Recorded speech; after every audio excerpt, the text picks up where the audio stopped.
DMase, Vingan, and Donick, 1025 The Game. Willy Donick, Derek Mason, Adam Vingan, and Connor Newt here with you. We hope you are having a wonderful Friday. How's everybody doing today? I'm doing wonderful. We had a special guest. Yes, saw Pete out. Pete Weber. He came out. I always enjoy seeing Pete. He popped by and brought some snacks. Absolutely. So he said, go ahead and grab, me and the missus, we dropped off a bunch of treats for you guys. I'm thinking like, okay, cool. I wasn't expecting this. These are the smallest bags of chips I've ever seen. Hey, Connor, you need to take a picture of these and post them. Okay, I'll do that during break. Thank you, Pete, though. I appreciate it, but I've never seen Dorito Minis. How many chips are in there? I have no idea. We need to count the number of chips in each one. It's 70 calories. And therein lies the problem, because you look at the back of the bag and you go, oh, it's only 70 calories. I can have 3 or 4 or 5 of these. But it's guaranteed fresh until printed date, or this snack is on us. Until printed date, or the snack is on us. So there we go. All right. I like this first time. Hey, first time for everything, people. And this is the first time that I've ever seen. Because Doritos, if you're going to get the smaller ones, you usually get the lunch. I guess this is not. I guess that not only are things getting more pricier, they're cutting back. They've invented Dorito Minis. Took the shrink rate of that thing. Half the bag, but double the price.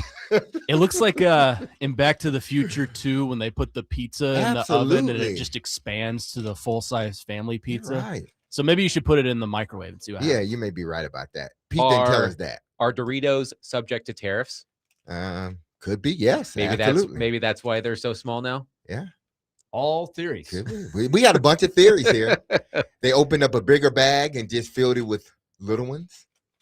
Well, never know. We'll get our fill of these. Yes. I'm sure I'm going to eat like 10 bags of these over the course of the show. Chad Withrow will join us in the next segment. So in roughly 15 minutes, we'll have our weekly chat with our friend Chad Withrow. We start today's program with Game 5 of the Stanley Cup Final. The Carolina Hurricanes defeat the Vegas Golden Knights 4-2. It was, in my opinion, at least, the least entertaining game of the series, which is more of a reflection of the first 4 games of the series, which were all fantastic. This was a good game, too. It did not have the drama of games 1 through 4. But here's where I really want to start today.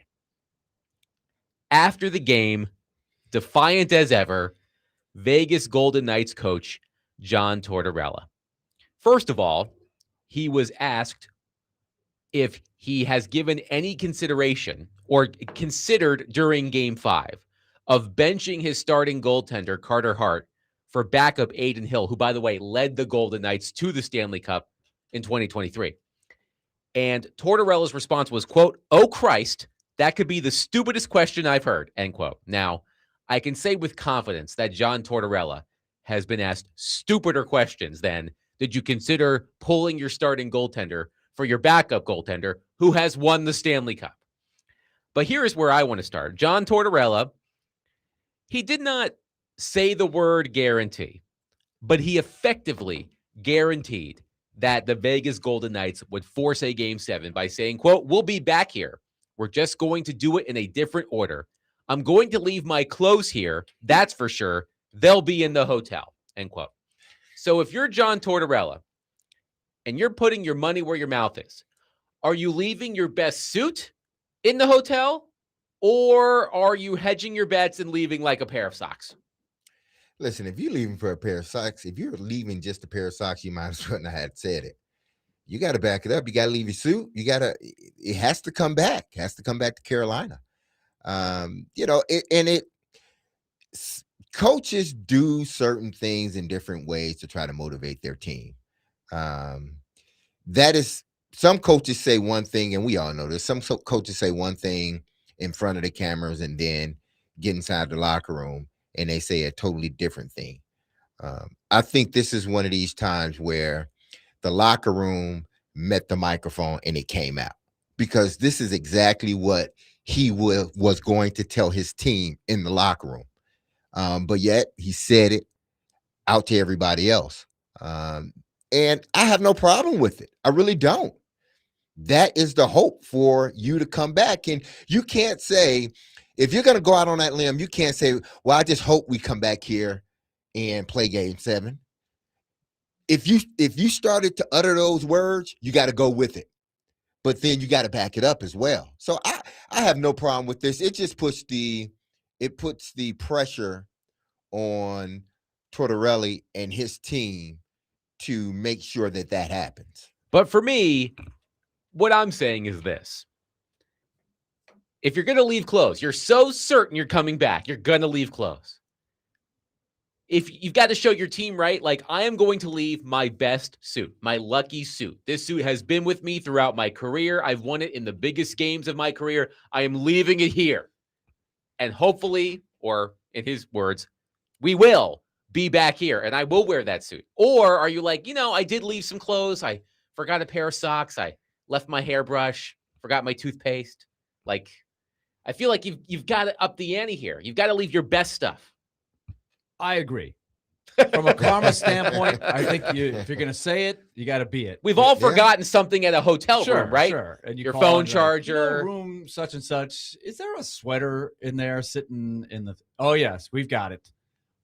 And I think in this day and age, for effect, you could probably, get the number of the person at the hotel and say, I'm leaving all this stuff here. Just put it in a closet somewhere.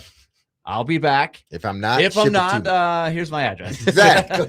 No, I think it needs to be lost forever. Absolutely. If you can't back up your guarantee, maybe he doesn't want it back. Maybe, but I say, go for it. I think you need to up the ante. But Derek is right. I think that was a planned, and it's funny he mentions that because I was listening to Elliott's podcast today, and he said the same thing.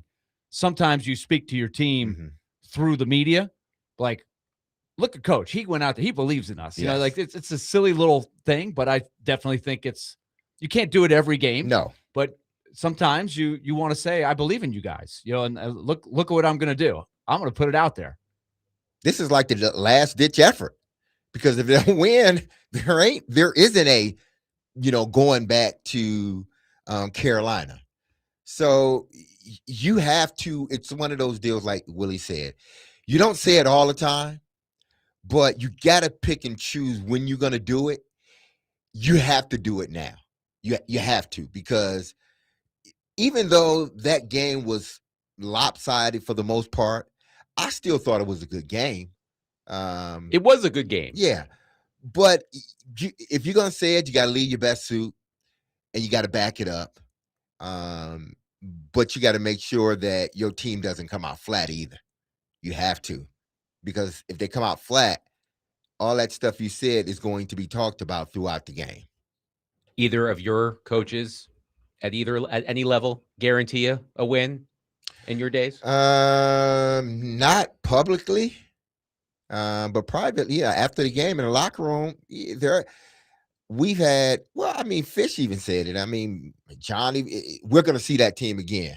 Definitely, we're going to see that team again in the playoffs. I've heard that over my career. Lots of times, and more times than not, we saw that team again in the playoffs. So, yeah, I mean, it's just a part of gamesmanship, and you're trying to challenge your players. And some coaches, in the NFL, it's, that's a good team. If we play the way we're capable, we will see them in the playoff again.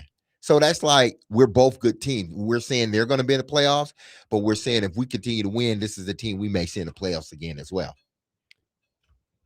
This is not meant to be Mr. Bragg, because I've been on the wrong side of these things. But I do remember I was in the 10th grade. I got called up from the JV to the varsity baseball team. And the varsity baseball team at my high school, which is a really good winning program for a long time, they had been beaten bad by one of our rivals the first go around before I was called up. And I was just enough of a cocky, brash 10th grader. They said I was pitching against that team the second go around. And they said, "What do you think?" And I said, "Oh, Boone." I said, "Guaranteed shutout." just spit it out. And as a 10th grader, you got seniors on the team going, "All right, man, whatever." I was just, dumb 10th grader. You're dumb enough to say it. But I did. I was like, man, I better pitch well now. But I did back it up. I did throw a shutout, but I gave up 1 run, and we did win.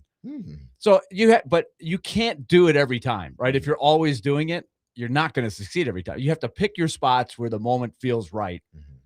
I would say more often than not, when I've been brash like that, I've been burned. So I usually go coach Willy.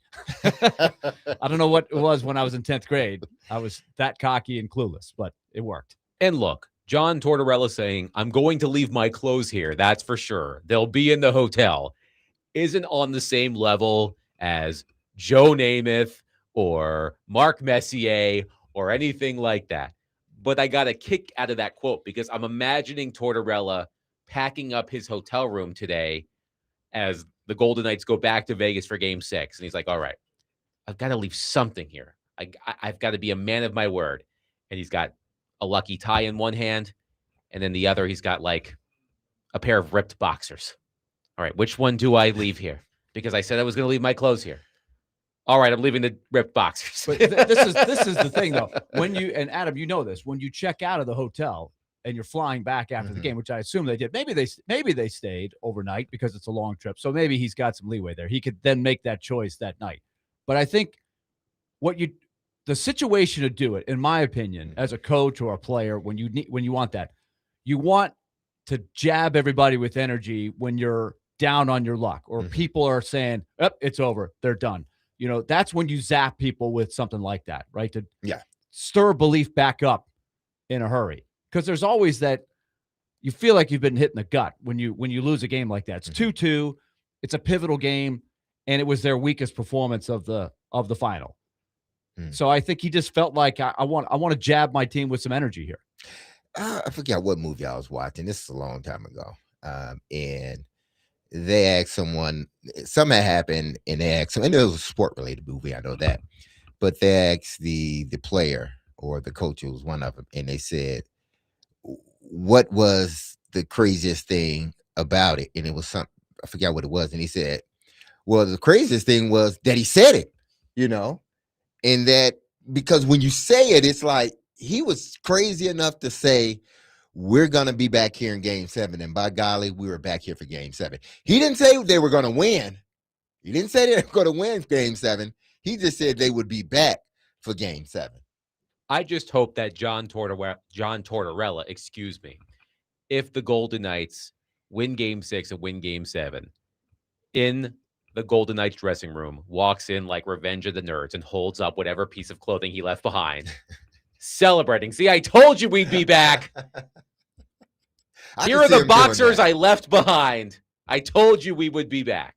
Now, okay, based on, in last night was, if you're talking about the series as a whole, that was sort of an outlier, considering how both teams that were scoring pretty much at will. That game seemed like an outlier. But in that game, did it tell you that you would more agree with Tortorella or not, based on that game? That the series is going to go to 7 games? Yeah, that it's going to 7. I don't think it's going 7. You don't think so? I all they've got to do is go back home and win a game, and it's Game 7. And you're basing that on... And every game has been so close. Vegas is goaltending. Ooh. I would look at Carolina's goaltending and ask the same question. I think it's very questionable as well.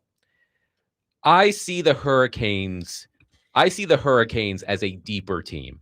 I see the Hurricanes as a team that is getting more depth scoring than the Vegas Golden Knights in the Stanley Cup final.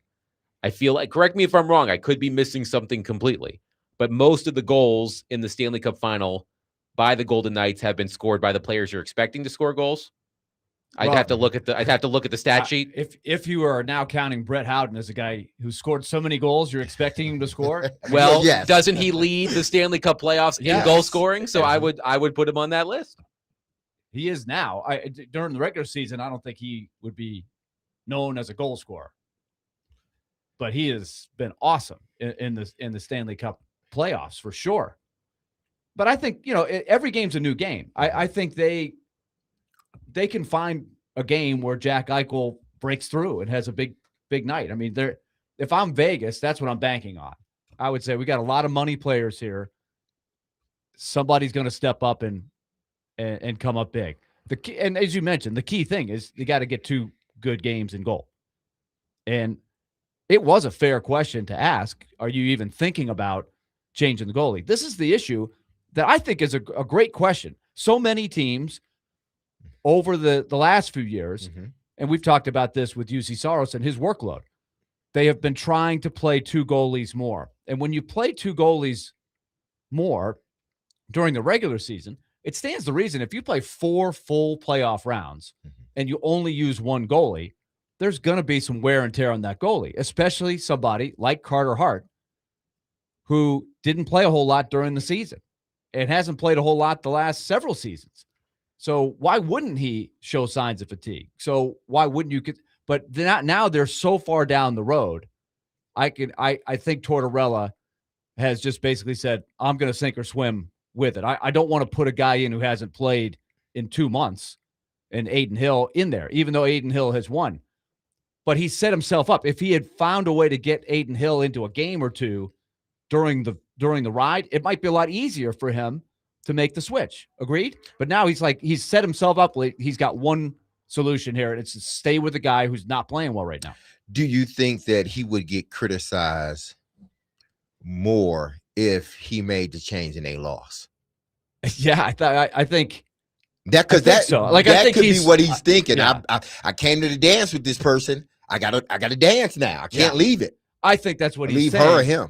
I think that's what he's riding with. Is look, I this is the guy that got us here, so I'm not going to turn back now. But you may for better or worse, yeah, because he's struggling. Yeah, Carolina did it. Carolina did make a switch. Yeah, and Brandon Bussey hadn't played in a long time, and now he's at least played well enough.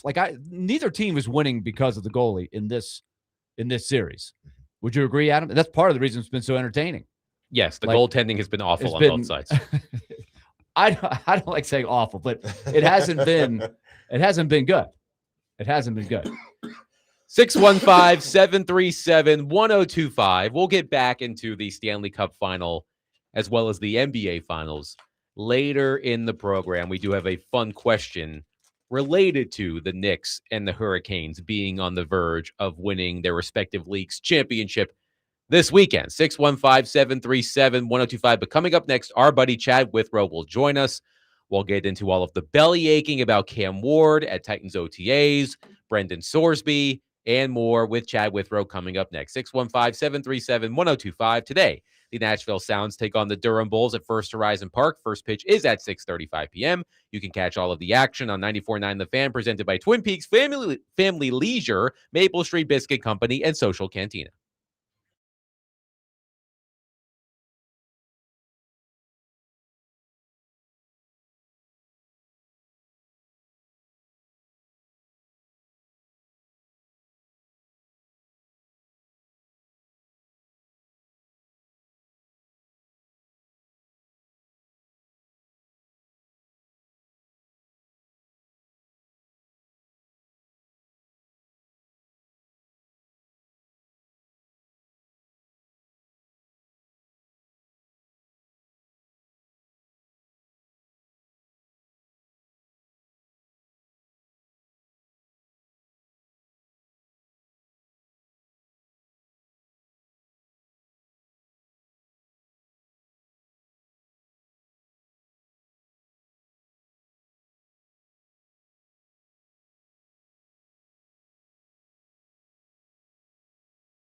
DMase, Vingan and Donick, 102.5. The Game. Willie Donick, Derek Mason, Adam Vingan here with you. Willie Donick is in charge of the musical selection today. Your theme, sir? Today's theme, it's about the boys. It's Friday afternoon. So this is Motown Philly by Boys to Men. Boys to Men. So the group or the song title is going to have the word boys in there. Okay. So play along. I like it. And maybe even, throw in a couple requests or maybe things that we left out. But ideas, yeah. Got to have boys in the title or the group. Speaking of boys, let's go to our phone line, driven by WilsonCountyHunting.com, and welcome in our boy, Chad Withrow. Hello, Chad. How are you? Good. I'm hoping Boy George will be in the mix. He would be eligible. He would be eligible. We'll just have to wait and see. So, Chad, as I am sure you are aware, there has been a lot of belly aching about Cam Ward's performance at Titans OTAs this week, last week. Where do you stand on this hot button issue? When did we start making just complete summary judgments on players at OTAs? I didn't know this was a thing. This is very new to me. Now, look, I would say it's not nothing, right? If he's having accuracy issues coming off a rookie season in which Cam Ward had accuracy issues, then I do think that it's a concern. I don't think it's any reason to panic if you're a Titans fan. And I'm amazed that, and I know that not everybody's saying the same thing, but I'm amazed that just the rush to judgment on everything during OTAs, where I really felt like OTAs before were a kind of a time to, not panic, not be too freaked out about everything. I know that we only have so much to go off of, but I didn't know that we were making full determinations about a player in the upcoming season during OTAs. But look, I think it's, what percentage of concern for Titans fans right now based on Cam Ward not looking good in OTAs, I'd put it about 15 or 20%, in hopes that he's going to be better, because this obviously is a very crucial season for him. Chad, Texas Tech leadership released a 21-minute video, which we will discuss later, in yet another attempt to explain the school's decision to stand by Brendan Sorsby. I watched as much of it as I could before my eyes started hurting from rolling so much. But what has this Texas Tech media blitz accomplished other than making the Red Raiders look even worse? I mean, first off, PR firms exist, guys. You can hire one, right? They're trained professionals that can help you with this type of thing. I think anytime you are forced to explain your opinion or to explain your stance over and over and over again, because no one is buying the first explanation and no one liked the first explanation, no one liked the first decision, then you're probably in the wrong. And now we've seen Texas Tech, Kirby Hocutt release a statement. We've seen Joey McGuire speak on it. We've seen statements from the school. Now we saw whatever that 21-minute video was where they're trying to explain away the decision to bring Brendan Sorsby back. To me, here's what's going on with Texas Tech, and this is the truth about it. And Cody Campbell is the one person who's the closest to just coming out and saying it. Texas Tech wants relevance. They want to be in the Super League, guys. They want to play ball with everybody else in the SEC and the Big Ten. They want everyone talking about them. They love this story deep down. Why? Because in week 3, when Brendan Sorsby starts, and make no mistake about it, he will be the starter for the Red Raiders in week 3. He will magically heal from his affliction of gambling addiction just in time for him to take the field and start. He's eligible to start. When that happens, everyone's going to be watching, and television numbers are going to go through the roof. And who's going to listen to someone on who's going to join a Super League? Those television networks are going to have a big say in it. And if Texas Tech can become more and more relevant and they can get more eyeballs on them, that's going to make them more attractive. Now, it does come with a lot of risk, because in this process, what they're doing is pissing off the establishment. The SEC now hates Texas Tech. The Big Ten hates Texas Tech. Hell, the Big 12, their own conference, hates Texas Tech. Everyone outside of Lubbock hates the Red Raiders right now. So you are playing with danger here, because everyone could decide, hey, we don't want to let you in our club because this is the cool guys club, going with Willy's boys theme. These are the cool boys club over here, and we're going to let in who we want to play ball and not anyone else. But the one group that could come over the top and say, you know what, I think this whole renegade group's got something going, and I think America wants to watch this team, and they're going to be paying more and more attention. So, yeah, let's include them in this Super League that's inevitable and probably going to happen at some point. So I think it appeals to that part of it. I think the television networks, I think Disney, I think Fox, they're going to look at that and see the ratings and think, boy, Texas Tech is a team that you need in this Super League. But I think everyone else that has the keys to the castle right now is looking around saying, we hate these guys and we don't want to let them in, and they're trying to force their way in. Now, Chad, it sort of reminds me of with Texas Tech where, you know they've done something wrong, or the person know they've done something wrong to you, and you sort of kind of went on your own way. But each time they see you or people, they want to remind you of what you didn't do or how it really went, knowing good and well that what they're doing or what they did was completely wrong. So to me, it's just they're going to continue to do it. And if the kid, it's not, my thing is, don't blame Sorsby. You can't blame him outside of him making the bet. Now, he probably knew when he made the bet, he had there was a possibility he was going to get suspended. But now you blame the adults because they sort of, allowed this process to happen. They could have said, hey, listen, kid, you need to sit down for the remainder of the season. That's what the rules are. But they didn't. So I'm not so much blaming Sorsby for all of this. I'm blaming the people that have taken this to the judges and the judge that actually allowed this to happen. Yeah, I mean, Sorsby, look, he made a huge mistake, and everyone knows that's a mistake. This isn't some, slip of the tongue, oh, I didn't know type thing. Everybody in sports knows you don't bet on your own team. You don't do it. Pete Rose is the classic example. Pete Rose would like a word right now, by the way, RIP Charlie Hustle, about this, because Brendan Sorsby bet on his own team, and he's not going to face any real punishment from it other than the 2 games from the university. But, yeah, I think the adults in the room are mostly to blame. And I'm going to blame 2 different groups right now. One is the judge who came over the top and allowed this to happen.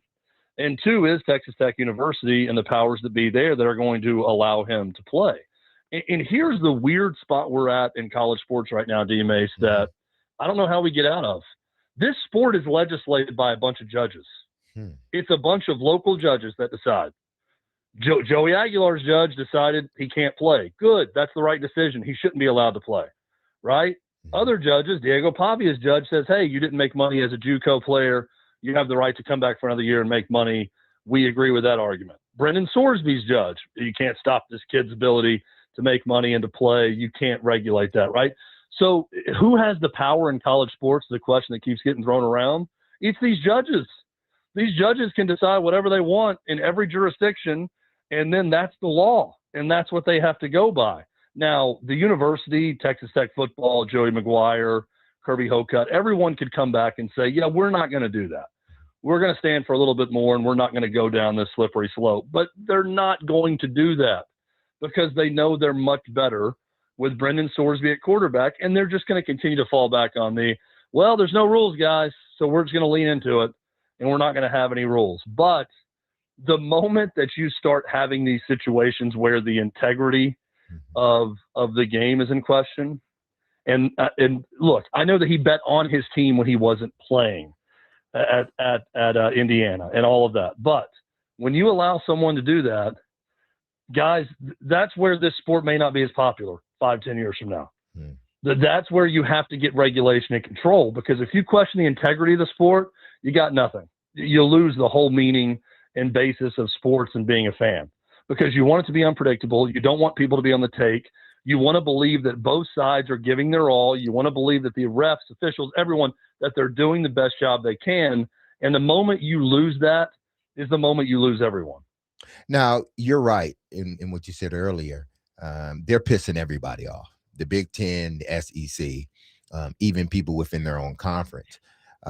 We talked about this a bit yesterday, Chad, or we brought it up briefly about what are the laws in Indiana where he made some of those bets. Was he a underage individual making these bets? Because the last we checked, you're supposed to be 21 years or older to make bets at a casino or on an app. So it seems like the only way that anybody can possibly slow this down is if, somebody in Indiana decides to get involved. Do you think something like that will happen? Yeah, I mean, I think they could, but I don't know what the penalty is for gambling underage. Mm-hmm. But I don't think it's going to be something that lands him in jail or prevents him from playing. I mean, someone could prosecute and say, hey, we now have proof that you were 18 or 19 or 20 or whatever he was, which he was too young to bet. He definitely bet as an underage person, and it's definitely illegal because you definitely have to be 21. I don't know what the penalty is for that.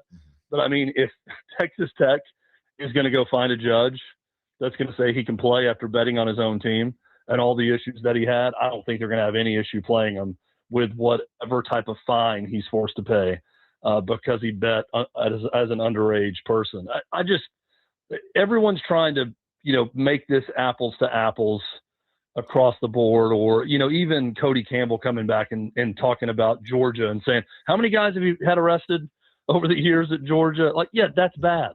The situation in Georgia, not good also, but it's just two completely different things. Players getting in trouble off the field for something completely unrelated to the sanctity of the game or to the sport is very different than having a gambling problem and gambling on your sport, and especially gambling on your team. This is a universally accepted truth that when you bet on your own team as a participant, that's a big no-no because you cannot have a hint of impropriety in the sport. And that's the cardinal law that Brendan Sorsby violated. And now that cardinal law is being basically supported by Texas Tech because they're allowing the guy to play. Chad Withrow is with us. Hot Mic with Hutton and Withrow. Chad, way back when, you and I used to have these discussions, and I'm sure every sports talk show would. And that would be how to cover the World Cup. And now we've got it here on American soil. Actually, I'm watching a game that's in Toronto right now, and the Canadians are losing 1-0. But we always used to debate, what's the right amount of coverage? When do we do it? How do we do it? How are you absorbing this tournament, given the fact that it's here? And has it evolved much in the last, say, 20 years since you've been in the business? It's evolved a ton, Willie, I think, because, when we were doing it and we were having Ray Bester, was that yes, the guy? We did. Ray Bester, yeah. That always brought the pizzas, I remember. He brought pizzas, which helped, and he had a very thick South African accent, and he was a former professional player, so he sounded really good on the air. So here's where I come down on that. My opinion back then has not changed now. I need someone with an accent talking soccer to me. Oh, it helps a lot. I need someone with an accent talking about the beautiful game to me. I don't, in all due respect to Alexi Lawless, who I like and has been a guest on my show in the past and all that, I don't need Americans talking soccer to me. Like, this is not our game. We fully acknowledge it. Like, give me any other accent, and that's who I want to watch. But, I mean, yes, it has evolved because now, just like anything else, you can get so super specific on what you want to know about, what you want to hear about, what you want to watch. And there are so many different soccer podcasts out there, soccer podcasts on each individual country that you could go to and learn more about. But, I mean, I think it's just, for me, Willie, it hasn't changed. I'm not a huge soccer guy, but it's the spectacle that I love. I love all of these different countries. You're seeing these different traditions. You're seeing all these groups come into these different American cities now and experiencing the city. That's what I love about it. And I've always loved that part of it. So it's as much for me about what's going on in the stands as what's going on the pitch during these games. And that part of it has never changed. And I love that the United States this year gets to experience that. And we get to see a lot of these different traditions and different countries taking part in it on our home soil. Let's hope they do well.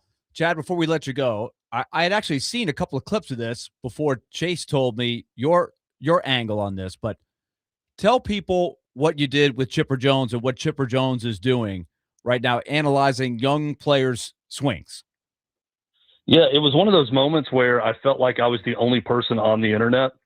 You rarely have those moments, but I remember seeing Chipper Jones last week post a video where it was a dad of a young baseball player just sent his kid working at home, hitting into a net, and said, "Hey, Chipper, he's struggling at the plate this summer. Can you help us out?" And Chipper gave the most detailed, nuanced, scientific hitting explanation of everything that was wrong with his swing.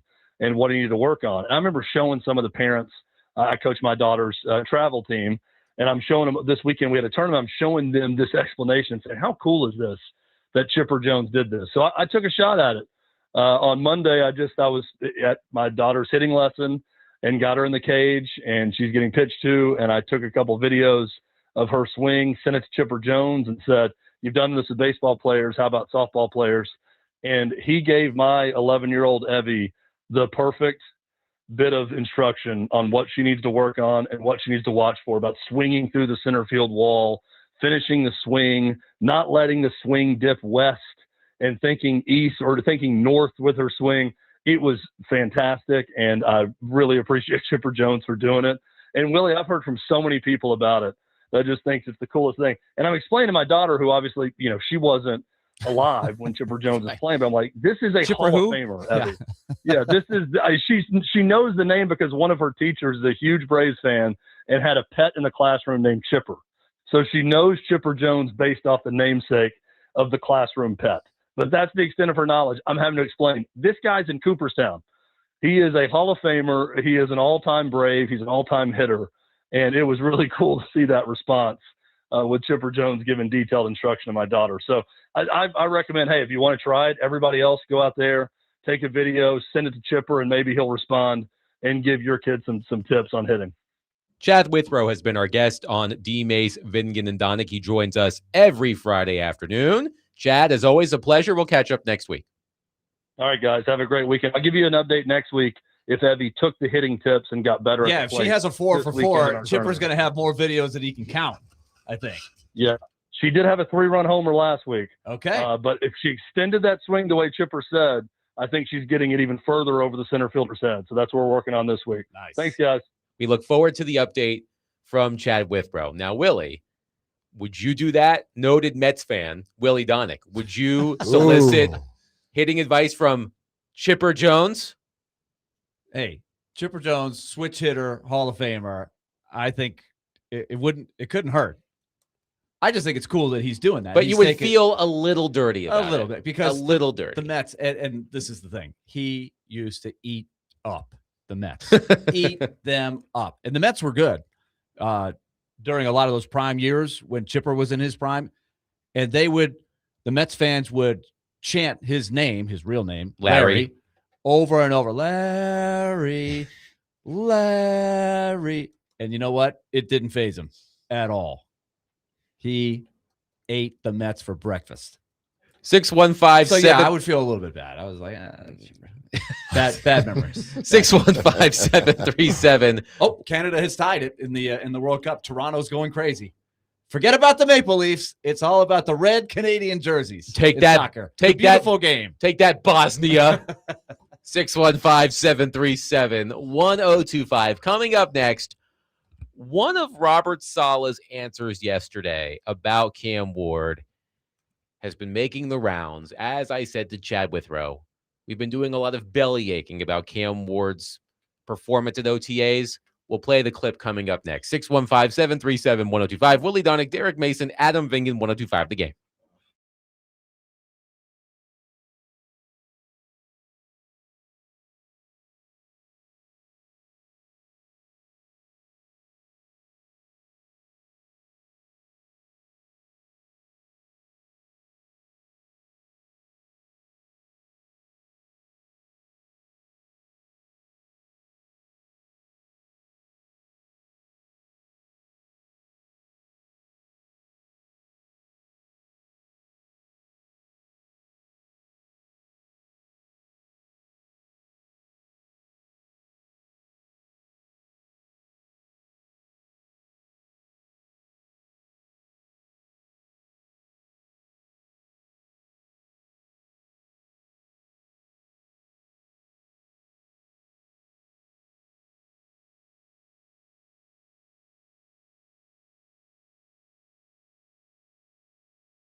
becomes what you guys think he can become, what do you think the one or two traits he can hang his hat on as? These are the things that he does on the elite level are. God, man, I don't know if I want to answer that one right now because I'm still learning him too. But I could tell you just visually, just being out here with him, like he's got an unbelievable mindset.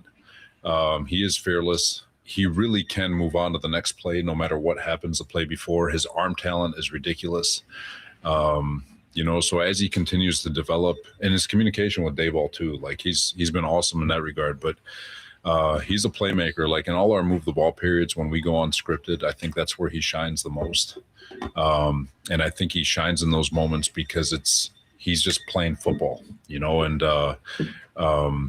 so it's exciting to see him kind of develop through these OTAs, and it's exciting to see where he excels during the course of practice. But once training camp.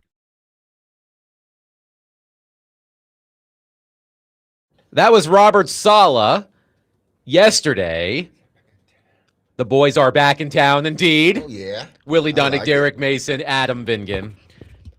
But Robert Saleh, asked by our friend, Easton Freeze of A to Z Sports, if there's that one elite trait that you think that Cam Ward can hang his hat on, what do you think it is? And Robert Saleh paused for a moment, and he basically said, let me get back to you on that. So, look, we have been doing, I don't know if we've been doing, we in the general sense, all of the shows on the station, people covering the team, fans of the team, we've been doing a lot of belly aching about Cam Ward's performance at OTAs this week, late last week, I think. And I do agree with what Chad Withrow said in the previous segment. When did we really start hyper analyzing players' performances at OTAs as a determining factor in what that player will ultimately become? That isn't to say that practice isn't important, as Derek Mason can tell you, and Willy. It's not that Cam Ward's OTA performance, those that have been viewed by reporters, it's been underwhelming. That would be the word I would use to describe all of the reports that we have received. We had Easton Freeze on the show earlier this week. I've been reading Paul Kaharski and Terry McCormick and others, Nick Suss, who cover the team. And they all seem to agree that Cam Ward's performance at OTAs has been largely underwhelming.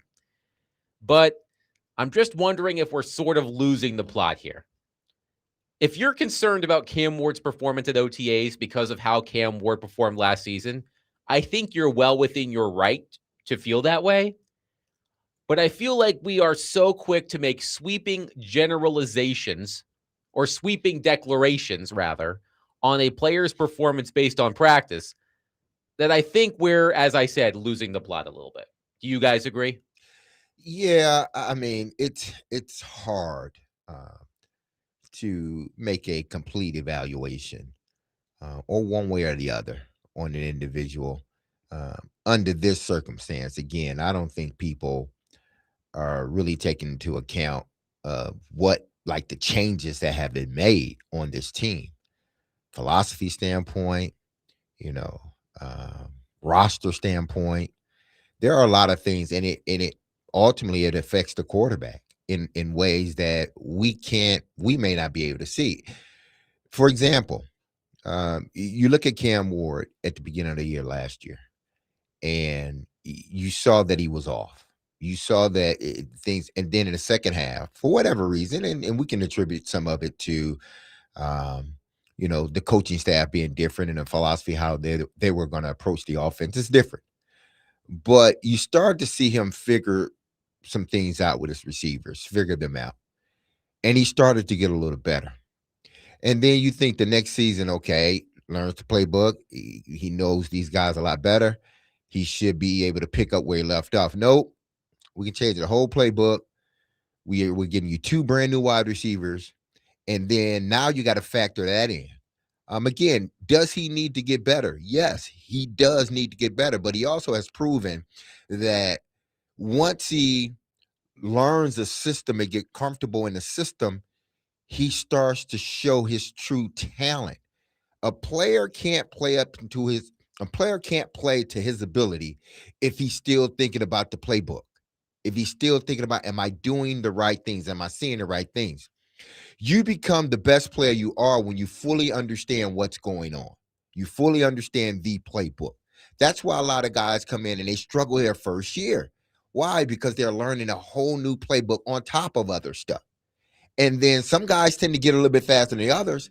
But then you expect that next season, if everything stays the same, meaning playbook, coordinators, head coach, you expect that player to be a little bit further along, whether it be physically as a player or mentally being able to read certain things.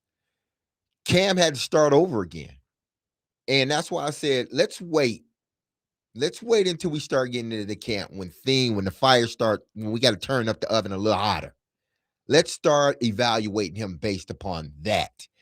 And just look at this as a sort of a prequel to what we may see, a lot better come late July when they start up. I think I always try to start all of this when you talk. What was the phrase you used? Belly aching? Belly aching. Belly aching. Remember that he can never escape being the first pick in the draft. And so the quarterback is always under the microscope. He's got it double or triple because of being picked where he was. The Robert Saleh answer, though, I thought, even though he started off by saying, I'm not really answering that question, he did give you, I thought, 3 or 4 really good tidbits of what he's seeing. And so I thought he gave a really good answer there. And the biggest thing that I fall back on is this. The guy, and I've said this a bunch of times before, work ethic. He comes to work every day to get better. And that is going to show up, I think, over time. And DMase, I think you make a great point. He's having to learn a whole new offense in his second year. If you think he's just come out and light it up with all that they're working on and all the new pieces and they're built, it's not realistic that he's going to look great anyway. I would have been really surprised if he didn't struggle some. But I fall back on, look, I don't think he's perfect. I think it was a stretch to draft him number 1. I don't know if he's ever going to be a superstar.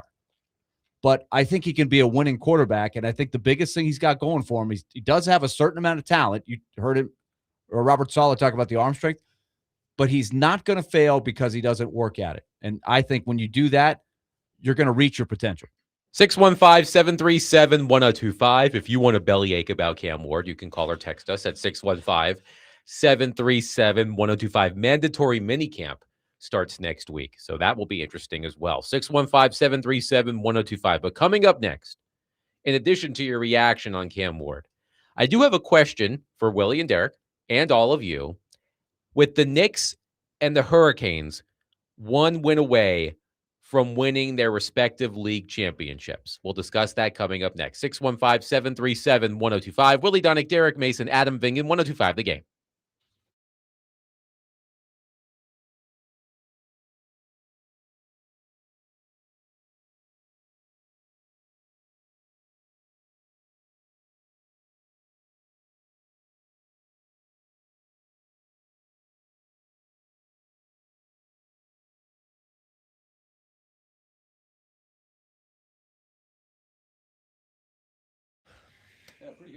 Hey, if you've lived in Middle Tennessee for any time, then you've seen how wild our weather could be, from winter storms, tornadoes, to flooding. We've seen it all. Like many of you, the winter storm earlier this year caught me unprepared. I lost power for 7 days. That's 7 days out of my house in the hotel, worrying about whether my pipes were going to burst or not. But that's when I realized being prepared isn't optional. I'll be ready for the next time a weather emergency happens. I started looking around for whole home generators and found Tri-State Water, Power, and Air. They've been in business for over 30 years, specializing in generators for more than half of those, which is all great.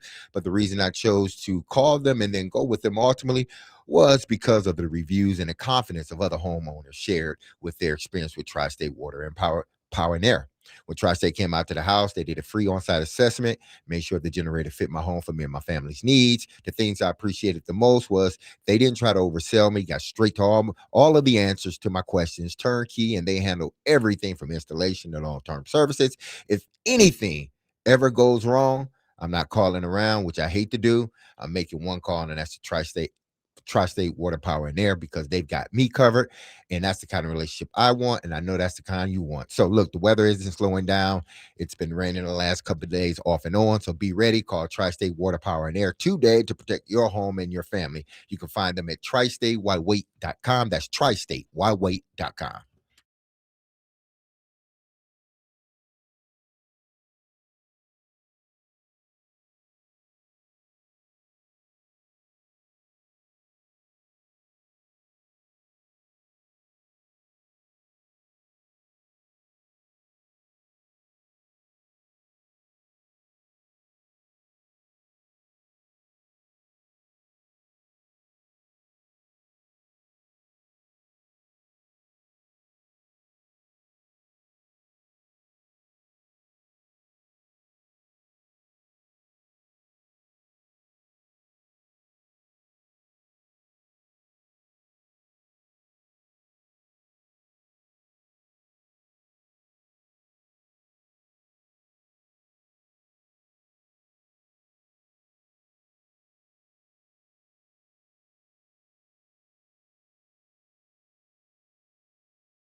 DMase, Vingan, and Donick, 1025. The game, Willie Donick, Derek Mason, Adam Vingan, and Connor Newt here with you. The first match, I almost said game, the first match of the World Cup has been, well, of today, because there were, see, this is how little I know about soccer. It's not the first match of the World Cup. There were 2 matches yesterday. The first match today is complete. Canada ties Bosnia Herzegovina 1-1. Great. Cool. I hope they played the role of the non-soccer guy. I hope the U.S. men's national team scores more than 1 goal tonight against Paraguay at SoFi Stadium, an 8 p.m. kickoff. That's what they call it, right, in soccer? A kickoff. Is that okay? Is that right? Yes. It's actually being kicked. Yes. Oh. But this was the classic game for the non-soccer guys. They see soccer sucks, man. 1-1. You shouldn't have ties. Why do you have ties? Get I out don't of my like head. soccer. Yeah. We might just have to bring the non-soccer guy back from time to time during the tournament. It was in Toronto. It was kind of a little anticlimactic. They had the great crowd there. They did come from behind to tie it. Mhm. Also in Omaha, the College World Series is underway, the Division I College World Series. And 2 surprise teams, West Virginia and Troy, are going at it. West Virginia leads 7-5 with 2 outs in the 9th, looking to get the win. 5 of the 8 teams are from the Southeastern Conference that are in the tournament. So all is back well for the SEC snob and me. 5 teams from the SEC in it, but no Vanderbilt, no Tennessee. So locally, probably not quite as much interest here. Something happened in the studio. We will Yes, get we've to got it. to cover that. We will We've get got to to it cover that. as part of Absolutely. Ask DMase Yes. at the top of the hour. I want people to really wrap their arms around this, because I think we should say it now so people maybe want to come back at 5 to answer this, or even maybe fire a text. But do you believe, in a nutshell, we'll give the details later, but do you believe in the 5-second rule? Yes. Do you There's- believe Leave it in the at that. 5-second rule? There's We'll your leave it at that. teaser When for something Ask drops on the DMase. food drops on the floor, do you believe in the 5-second rule? One texter says, ask Willie if there has been any bananas today. I did not see Banana any kick. bananas. No banana kicks? I'm sure there was. You just didn't see I any just of wasn't them. watching that closely. There was a great goal by Canada to tie it up that bounced off of a defender. It was very hockey style. So the Canadians probably enjoyed it. How appropriate. Yes. But So I don't know about any bananas or / benders as the correct term. Benders, Willie. Benders. So this weekend, we could crown 2 new champions. Tomorrow, the New York Knicks can win their first NBA title since 1973 if they defeat the Spurs in San Antonio in Game 5.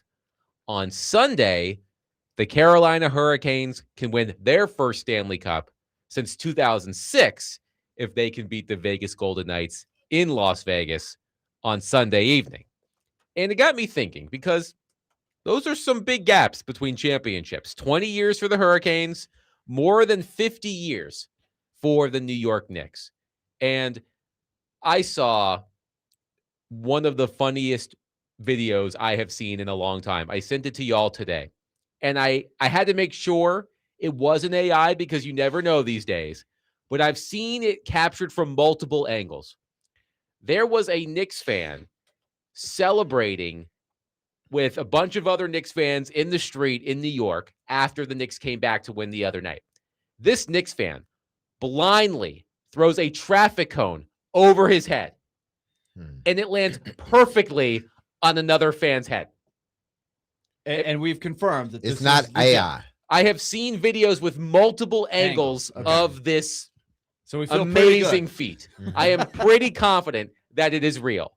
But can you only imagine what New York City is going to be like this weekend, tomorrow, if the Knicks defeat the Spurs and win their first title in more than 50 years? Same with the Hurricanes, 20 years. So this is what I wanted to do to have some fun on a Friday. 615-737-1025. How did you, if your favorite team has won a championship, how did you celebrate your favorite team's first championship in your lifetime? So, for example, my favorite team, of course, the Duke Blue Devils. The Blue Devils have won 5 national titles. I've been alive for all 5, but the first 2 happened when I was a toddler in 1991 and 1992. So the first championship in my lifetime, in terms of what I can remember, happened in 2001. I was 12 years old. So I'll tell you my stories shortly, but that's my question to Willie, Derek, Connor, and all of you, 615-737-1025. In honor of the Knicks and Hurricanes having a chance to end lengthy championship droughts this weekend, how did you celebrate your favorite team's first championship in your lifetime? Well, first of all, I would be a little scared to be in New York.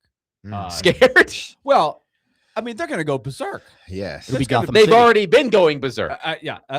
The Batman Dark Knight kind of stuff. I mean, I wouldn't be surprised that you might see some of that. Like, DMase, you probably remember when the Tigers won. Yes, in that I was. Yeah, in '84, it was. Whoo, it was scary. Man, it was a madhouse. It was like scary madhouse, like not cool. It Like was, turning over cars. it was stuff. Like, downtown. come on. Was whoo. Were you there in '89 too when the Pistons won the championship? Yep, same thing. Same thing? Same thing. I'm like, they won. Like, Mhm. you don't do this when you win. Like, you remember this, Adam, when The Vancouver riot? Yes. Riot, they lost in Game 7, and they just decided to burn the city up because they lost Game 7. That actually made a little more sense than rioting when you win. But it's going to be insane if the Knicks pull it off, right? Yeah, I can't see it being nothing other than, and that's probably taming it down. To say it's insane will be insane. That would be taming it down. You see how much of a fever pitch it was, the other day. Just imagine that times 100.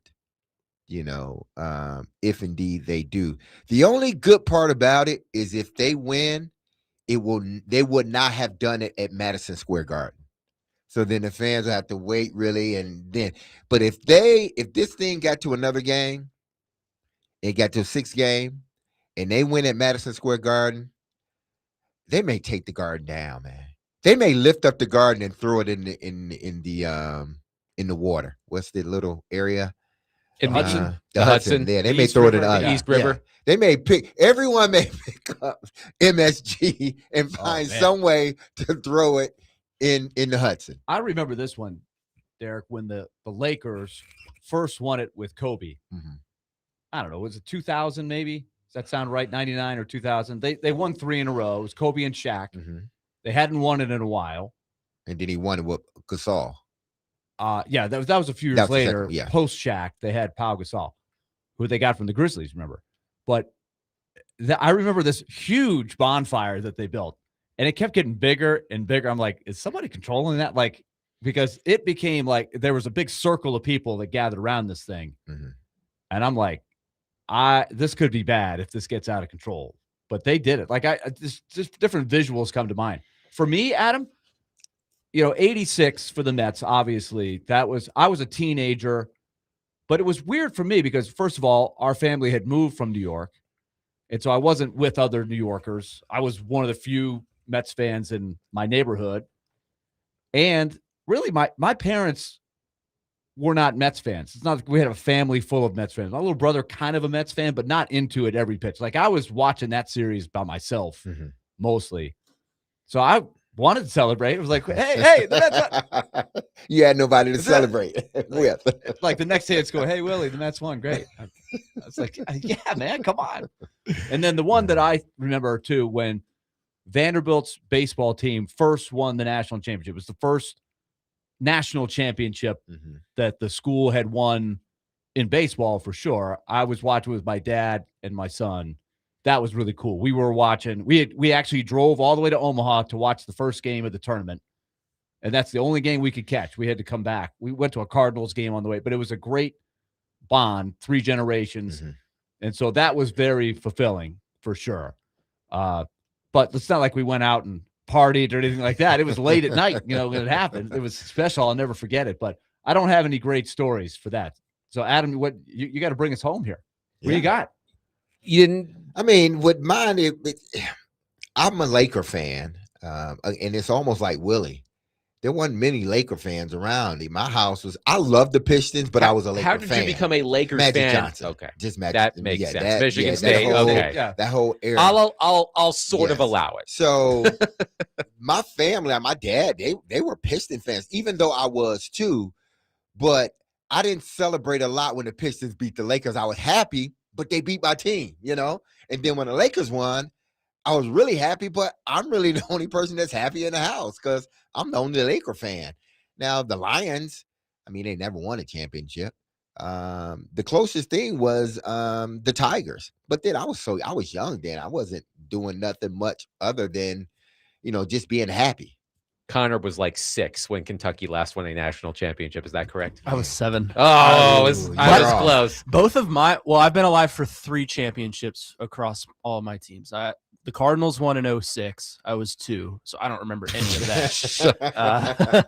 And then they won again in 2011. And I remember sitting on the couch with my dad watching that game 6, where David Freese homered, go ahead, the rest is history. And then they dominated game 7. So I remember that. And then Kentucky in 2012 with Anthony Davis and Michael Kidd-Gilchrist and that whole bunch, Calipari's first championship, first and only at Kentucky. That is one of the few times in my lifetime that I've seen my father cry. So I remember sitting on the couch when it happened. He started jumping. And then the next day, there was a televised broadcast from Rupp Arena where they came in on the bus in Rupp Arena with the trophy, and he cried then too. So like I said, I was 7, so I don't really have any major rager stories there, but that's what I remember. I definitely burst into tears last week, as I already told Well, you. yes. I would imagine. When your Yes. son Right. wins a national Exactly. championship, I think Yes. it's okay to cry. I was 12. I had just turned 12 the first time I saw Duke actually win a national championship in 2001, 82-72 win against Arizona. That was Jason Williams, Carlos Boozer, Shane Battier, Mike Dunleavy. Fun team, fun game. I do remember some crying. But what's funny is the stories about my fandom are so random, and they all involve my dad, who is as mild-mannered as it comes until he's watching Duke. And I will tell you, in hindsight, the funniest fan celebration story that has happened to me. It was the 2006, I want to say, ACC championship game. So not a big game. I mean, it's a big game. It's the ACC championship, but not like a national championship Pretty big game. game. Uh-huh. So Duke is playing Boston College, and J.J. Redick helped Duke come back late in the game to win the ACC title. And when J.J. Redick hit the go-ahead 3, my dad jumped off the couch and landed awkwardly on the floor. And I'm laughing because I'm like, this is crazy.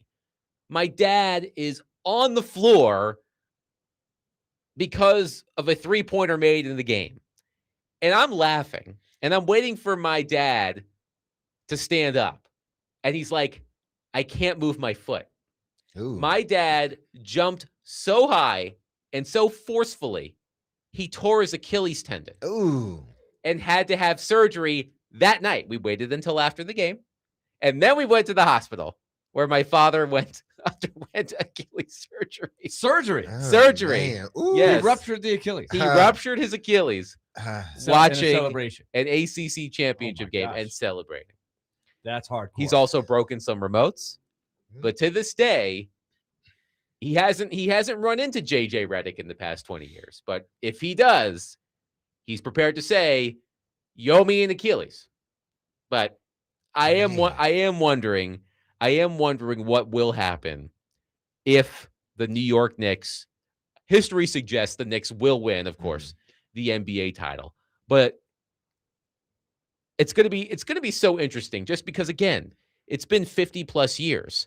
There are a lot of Knicks fans who have never seen the Knicks come close to winning an NBA title. How many finals appearances have they made between 1973 and 2026? Just Two two, I one, think. two, Yeah. in the 90s, mid 90s, late Yeah, 90s, right? 94 and 99. Mhm. So there are Knicks fans out there. 94 was a strike year, right, Willie?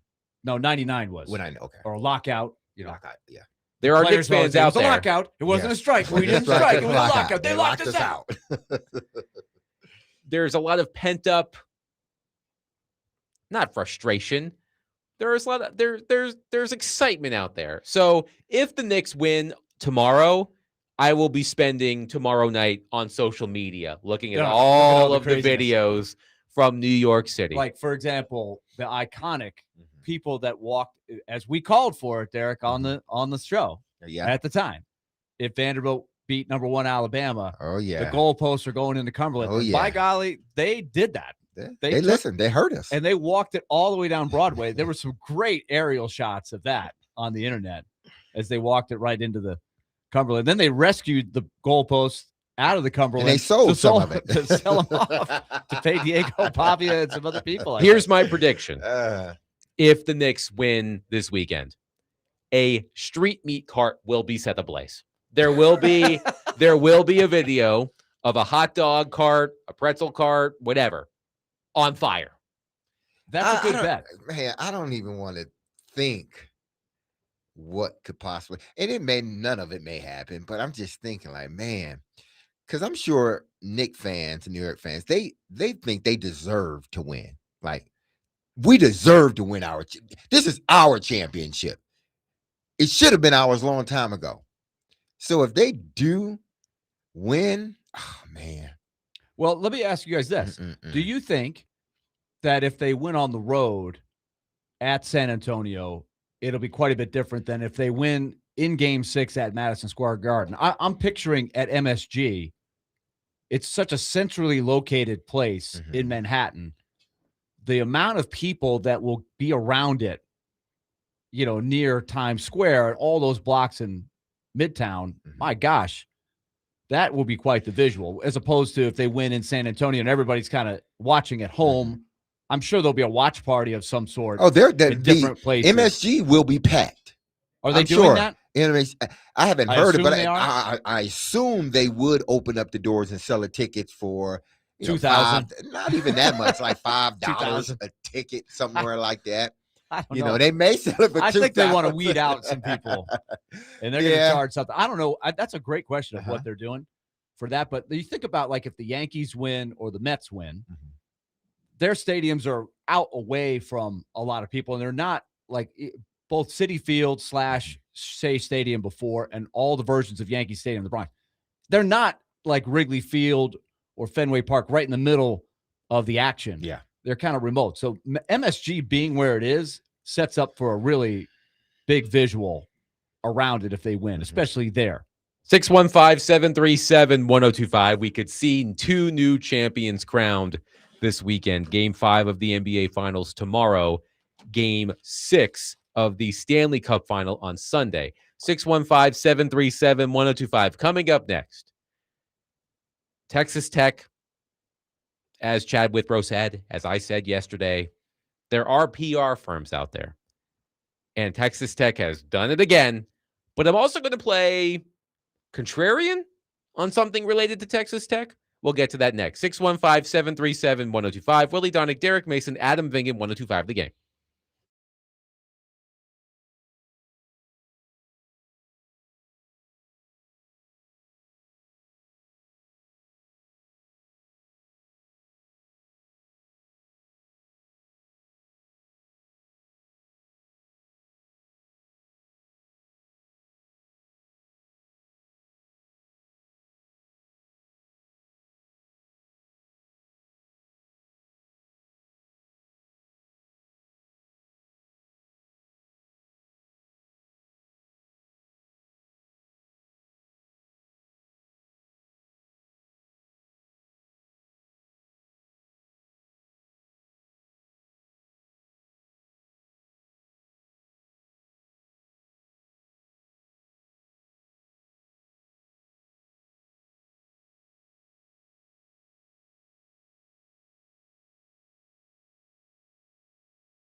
we did ask the NCAA to consider modifying or changing their policies when we wrote that letter welcoming him back. But I think we have to recognize that the rules in place now were made long before there were millions of young people walking around with illegal gambling apparatus in their pocket. And that our consideration today needs to take into account the fact of medically diagnosed conditions and the circumstances. The Beastie Boys. Okay. That wasn't the Beastie Boys. That was Texas Tech president Lawrence Skuvanik on Brendan Sorsby as part of a 21-minute, 27-second video involving Texas Tech leadership on the embattled Brendan Sorsby. Willy Donick, Derek Mason, Adam Vingan here with you. Man.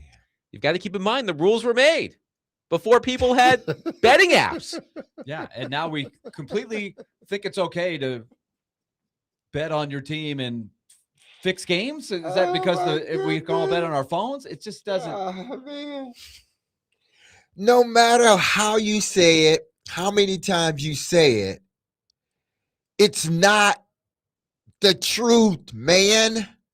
You're trying to convince people that what y'all are doing is right. And it's not. That's the thing. It's like everybody knows the sky is blue. But this group right here in Texas Tech trying to tell everybody the sky's yellow. And they're coming up every reason they can possibly come up with 21 minutes to tell you baloney. it's yellow when you're just, why everybody, it's a consensus. Willie, you watched Everybody else. the entire video. You watched 21 minutes, Man. 27 seconds. I did. And Wasted your time. 21 minutes of baloney. Flat Straight out. baloney. Just trying to look in the most Texas Tech bubble kind of setting, like completely quiet, nobody around except for the Texas Tech people. And it was just them spouting out these things. And I'll ask the same question I asked before this came out. Who is guiding them in the crisis management? It is completely against the PR. It is backfiring on them, and they dug it a little bit deeper. Some of the things that came out in the 21 minutes are just flabbergasting. If you treat yourself to watching the whole thing. anything stand out to you in particular, other than the clip we played just now? One thing that I thought was, first of all, they just don't get to the root of the whole thing. You can't bet on games. Mm-hmm. End of story. You know the rule. It's a cardinal sin, and you have to pay the penalty. They spent a lot of time talking about the mental health, and we want to stand by this guy. And as Derek has said many times, that's great. And I think if they had said all that and said he's not playing, but we're going to honor his scholarship, and if there's an NIL deal that he's got, we're going to honor that. But we have to do what's right. That would be admirable in a lot of ways. But they don't even address, other than maybe a cursory, the AD, I think at one point said something like he never affected a game, which we don't really know, but they take his word for it, I guess. And, some of these nuanced things that don't address the fact. He bet on college sports, on his team. That's the rule. Everybody knows the rule, and it is banned. For example, Noah Shannon, Iowa, placed a legal bet on the school's women's basketball team for less than $100. Ineligible. That wasn't that long ago. No. So why would this be any different? This is way worse. But here's the one that got me more than anything, Adam. The president, who you just heard, talked about we don't want to stand in the way of this kid's trying to go after a career. A president saying that. Now, the NCAA spent a lot of money with a lot of promos, and I'm sure people will recall these. Hey, there's a lot of these great athletes that are going on to a career in something other than sports. And they say the percentage, 90-something%. And that's the truth.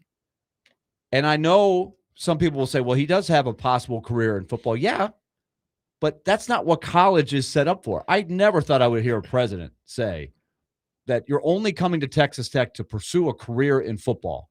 Now that is really dipping low, because if he's saying that and he really means that, that means 96 or whatever the percentage is of Texas Tech athletes who don't make a living in professional sports have failed by going to Texas Tech. You don't go to Texas Tech for a career in sports. You go to Texas Tech to go to school and you play football. And if the career presents itself there, great. But we know a career in football, for most people, 99% of the people, won't make you a living for your for the rest of your lifetime. You never want to make a one-day story a two-day story. And what Texas Tech has done, they are feeding the news cycle. Yes. This video, is it Cody Campbell, the big booster, is doing interviews. Joey McGuire said the thing the other day about, well, he's not murdering anybody. He hasn't committed assault. Every day, the Red Raiders step in it. And they have given us plenty to discuss. No, I think we're missing it, and rightfully so. We're saying they need a PR representation, to come in and tell them, hey, listen, this ain't the best thing to do. They have one. Y'all don't think that this school doesn't have a PR team that is probably good at their job in certain ways. And even in this situation, you know what? You want to know why? It's because if Texas Tech just don't say anything, Texas Tech just go in a shell and say, we'll just wait until, if they don't raise the injunction, then we'll just move on. We'll just wait until the season and deal with it. No, that would destroy them quicker than what's going on now, because what's going on now is you said it, but it's in a different way. They're going to flood the zone, and they're going to talk about everything but the betting. Mm-hmm. Only thing they're talking about is the addiction. They're not saying anything about him betting on his team or anything. They want to flood the zone so much where you have moved away from the actual crime. And You're talking about now the addiction. That's why we think that, why are they continuing to they're not stepping, they're doing it on purpose. Because the last thing they want you to hear is the kid has a problem. Right. But they got the solution, Derek. Exactly. They're going to block his phone from going to the websites. Oh, there's no way he could get around that. Come on. He already showed you he could. Yes, there's a million ways you could do that. They were patting themselves in the back for that. But Adam, I want to ask you, as a journalist, yes, what have you thought? Because they're not the first to do this, right? You set up your own, and we've seen Amy Adams Strunk, for example, do this many times. Rather than face the questions from the general media, they have a sort of a closed circuit, private situation where they ask the questions. Everybody knows the questions in advance, and they're not follow-up questions. And this guy, whoever he is, I guess he might be the play-by-play guy. I don't know. He did ask a couple of important questions to allow them to answer them. They didn't answer them well, but for the most part, it was softballs, right? So what do you think of that format when that is done in general? I don't like it, because I think in these situations, these leaders should be held to account. They should be made to answer questions from people who aren't on the same payroll. So I understand why schools and teams do this. I don't like it, but I am biased. Quickly, I do want to ask you about something that Dan Wetzel wrote on ESPN.com. I thought it was an interesting column. Quickly, he said, does everyone know this is college athletics? Doing the right thing hasn't been a thing in decades, if ever. Scandals, crimes, cover-ups, no-show classes, Ponzi schemers, sexual assaults, lawsuits, child abuse, G League players, immoral coaches, and so on and so on. College sports has seen everything, almost all of it excused, defended, or even concealed by nearly every school in America. He later writes, asking one school to become the first to look out for the greater good or get thrown out is absurd. Are we blaming Texas Tech too much in this scenario? No, because again, you can tell me all this stuff that preceded this, but what we're talking about, it's never happened. Right. It's Each time that unprecedented. it's happened at any school, what has happened to the individual? They've gotten suspended indefinitely. So again, you're leaving out that one little element, which is the biggest element. When it has happened, there was no, oh, let's go to court over it. There was no, no, it was once we found out it happened and it was true, you are suspended. You're gone for the year. Nobody even questioned Right. it. There's no gray area when it comes on betting and something that can affect the games that we watch. That is sacred. The other stuff, Wetzel is right. Mhm. He's right about that. But that, to me, is still distinctly different than this core issue. And that is, are we watching a game on the level? You have to have severe penalties that protect that part of it. 615-737-1025. Coming up, we have a special guest, the one and only Jeff Jarrett, professional wrestling legend, but also co-owner and managing partner of the Nashville Cats, because tomorrow is Nashville Predators night at F&M Bank Arena. Our own Willy will be involved. We'll talk about it with Jeff Jarrett coming up next. 615-737-1025. Willy Donick, Derek Mason, Adam Vingan, 1025 The Game.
DMase, Vingen, and Donick, 102.5 The Game. Willie Donick, Derek Mason, Adam Vingen here with you. And if you hear that music, it can mean only one man is on our phone line, driven by WilsonCountyHyundai.com, co-owner and managing partner of the Nashville Cats and pro wrestling legend, Jeff Jarrett. Hello, Jeff. How are you? Hello, guys. I appreciate you having me on. It's it's Friday afternoon in Music City and in the middle of the Stanley Cup and the NBA Finals, and we're going to be talking a little Cats football as well. So I appreciate you having me on. Of course, Jeff. So tomorrow is Nashville Predators night at F&M Bank Arena. What can fans expect when they go to the game tomorrow? You know what, man? I tell you what, I can't just say that it's just the Cats. The Preds are also rolling out the red carpet because first and foremost, the gates open at 3, kickoff at 4. But our man Nash is going to be in the house. He's going to be leading the charge. But, man, the Preds have really shown out. We've got a who's who list. Of course, Pete Weber's going to be there, Max Hurds, Jay Moore, the legend J.P. Dumont, and none other than 102.5 The Game, former Commodore. Double J has always been a big fan of Big Willie, but Willie's going to be in the house. You think I'm kidding, but I was a Hoopster fan of yours way, way, way back in the day. So, Willie, looking forward to seeing you tomorrow. But, man, we're excited. The Minnesota Monsters are coming into town. And, Willie, here's a little trivia for you. The general manager of the Minnesota Monsters, I'm not going to make you guess, but you don't have a clue who it is, correct? Not off the top of my head. No, I would need some clues. I'm gonna give you a clue, okay? First name is Meadow. Last name is Lemon. Who would he be the son of? The Globetrotters, Meadowlark Lemon? I kid you not, Willie. I thought I would throw that at you. Oh, man. His son is actually the GM. So he'll be coming into F&M Bank Arena tomorrow. So we're going to have a lot of fun. And I really do appreciate the Preds literally rolling out the red carpet. It's a busy time of year in hockey. And I know the Preds have made some awesome moves as of late. Everybody's going to be fired up, including myself. I already can't wait for the puck to drop next year, but excited for you guys to be joining us. The street team's going to be there. All kind of activations in the concourses. It's really going to be a lot of fun. And you can go to catsfootball.com, Ticketmaster, get your tickets because it's going to be a rowdy time tomorrow. Well, Jeff, I'm looking forward to it for sure. And I was getting the lowdown from the Pokester today, and maybe you can help us too for some people that maybe haven't been out to a game yet. The Cats are playing really well right now, right? They got championship aspirations here. And I'll tell you what, look, and I am, I'm the promoter, so I'm not the AF1 specialist, but we are right now currently second in the league. Albany comes to town next week, but we're on a roll. And I got to give, when you look at Coach Fisher, who is the man at the tip top of us here at the Cats, but the organization he's put together, Coach Darren Arbett, recently, and we're going to celebrate it tomorrow, 200 wins. He is an incredibly successful arena coach. We've got a quarterback by the name of Tyler Kolka. We've kind of referred to him as Kolkamania running wild. He's got an array of receivers. But the team is stacked, and that's the thing about arena ball. After I'm not going to say if, it's going to say when we win tomorrow post game. You have a post game player's autograph where you can meet all of them. But yeah, Coach Fisher has got a stacked team. We're on a roll, and we went up to Minnesota, beat those boys in their place. They're coming to our turf. They want a little revenge. But we're going to take care of Meadow Lemon and his fellows tomorrow. I can only assume his middle name is Lark, right? Well, I don't want to go there, but we can ask him tomorrow. Can ask. I want to meet him. That's what we got to do.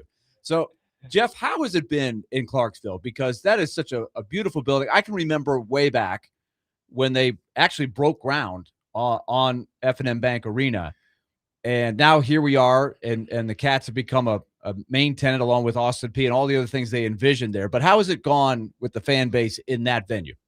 You know what? And that's now you're talking right up my alley. And for those folks who have not been in F&M Bank Arena, just kind of think of a mini Bridgestone. It is a first-class premier, and I travel not just all over the country, all over the world.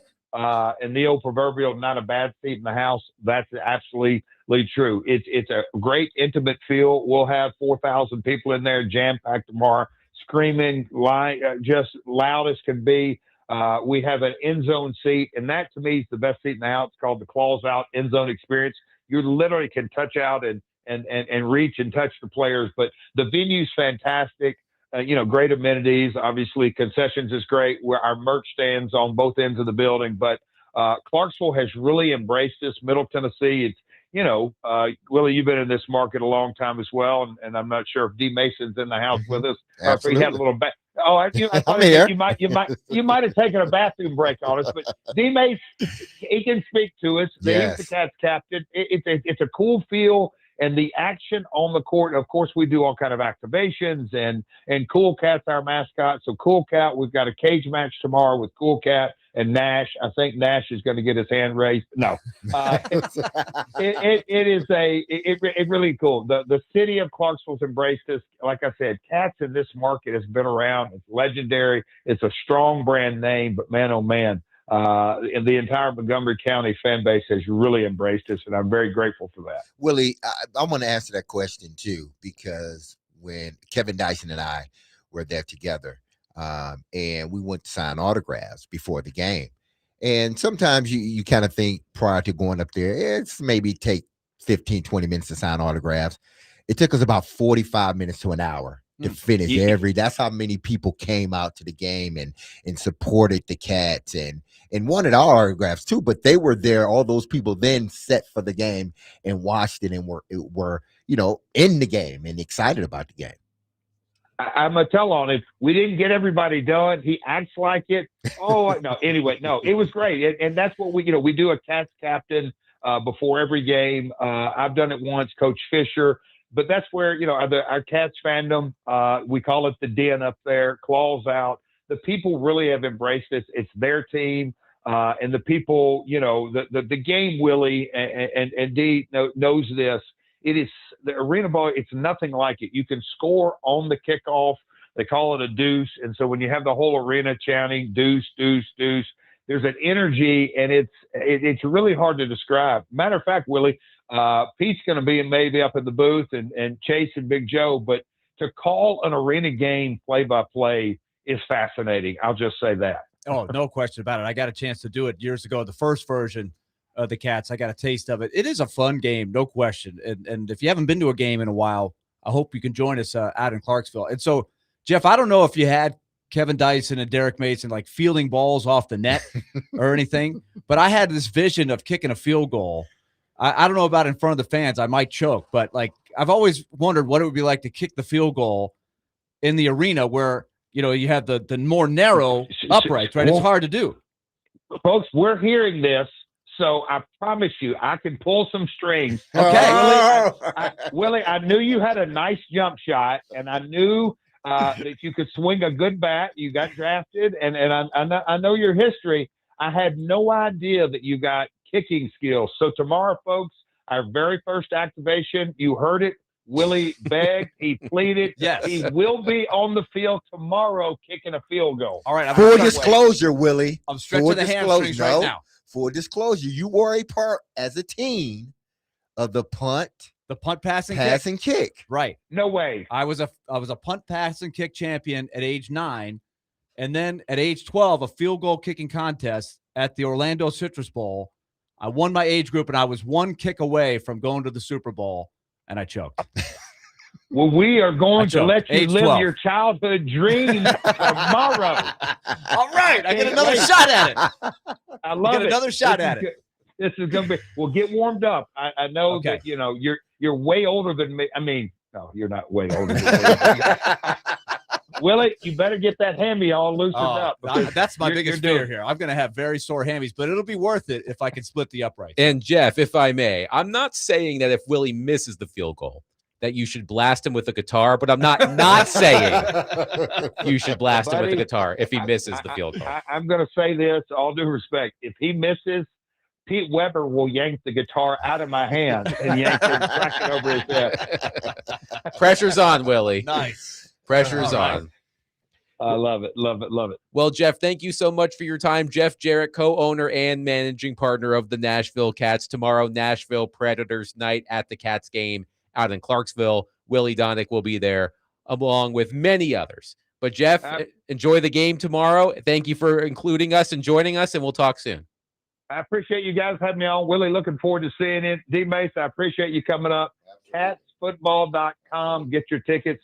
See you and Meadowlark Lemons kids tomorrow. Thank you, Jeff. Thanks, By the guys. way, Meadowlark Lemon, 10 children. 10. So maybe he doesn't have. They got to have a lot of names. Yeah. 10 kids, so they had to spread it out. Metal Lark. So this is just Meadow Lemon. Meadow Lemon. Metal I got to lemon. beat this guy. He's got to Marsh be able to hoop a lemon. little You bit think too. there's a marsh lemon? I don't know. Meadowlark I'll take a field Lemon trip to the marshlands children. one time. Exactly. So hey, I don't see Meadow in here. Maybe Meadow is a nickname. I see Richard, Jonathan, Caleb, Angela, Beverly, Crystal, George, Robin, Jameson, and Donna. Metal Lark lemon. Yeah, but Junior.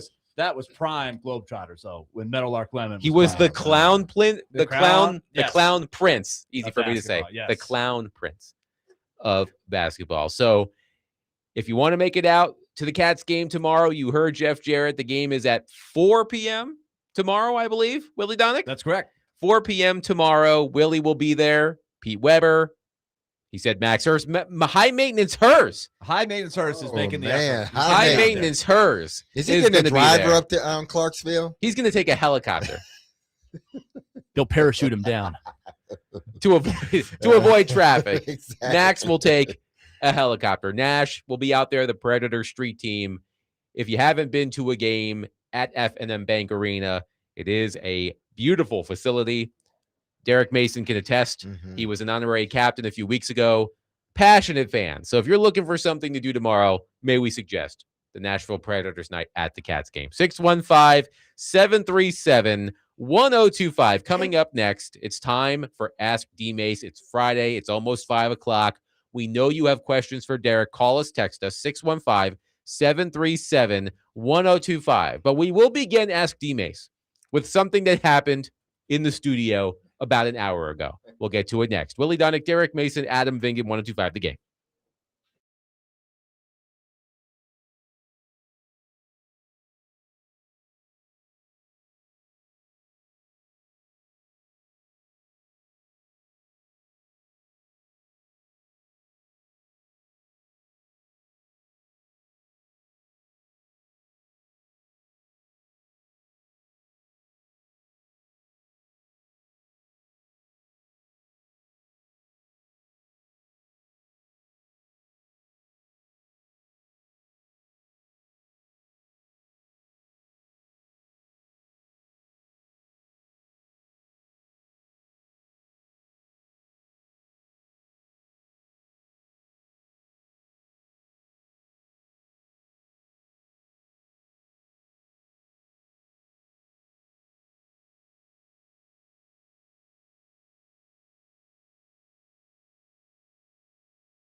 DMase, Vingan, and Donick, 1025 The Game. Willie Donick, Derek Mason, Adam Vingan, and Connor Newt here with you on a Friday.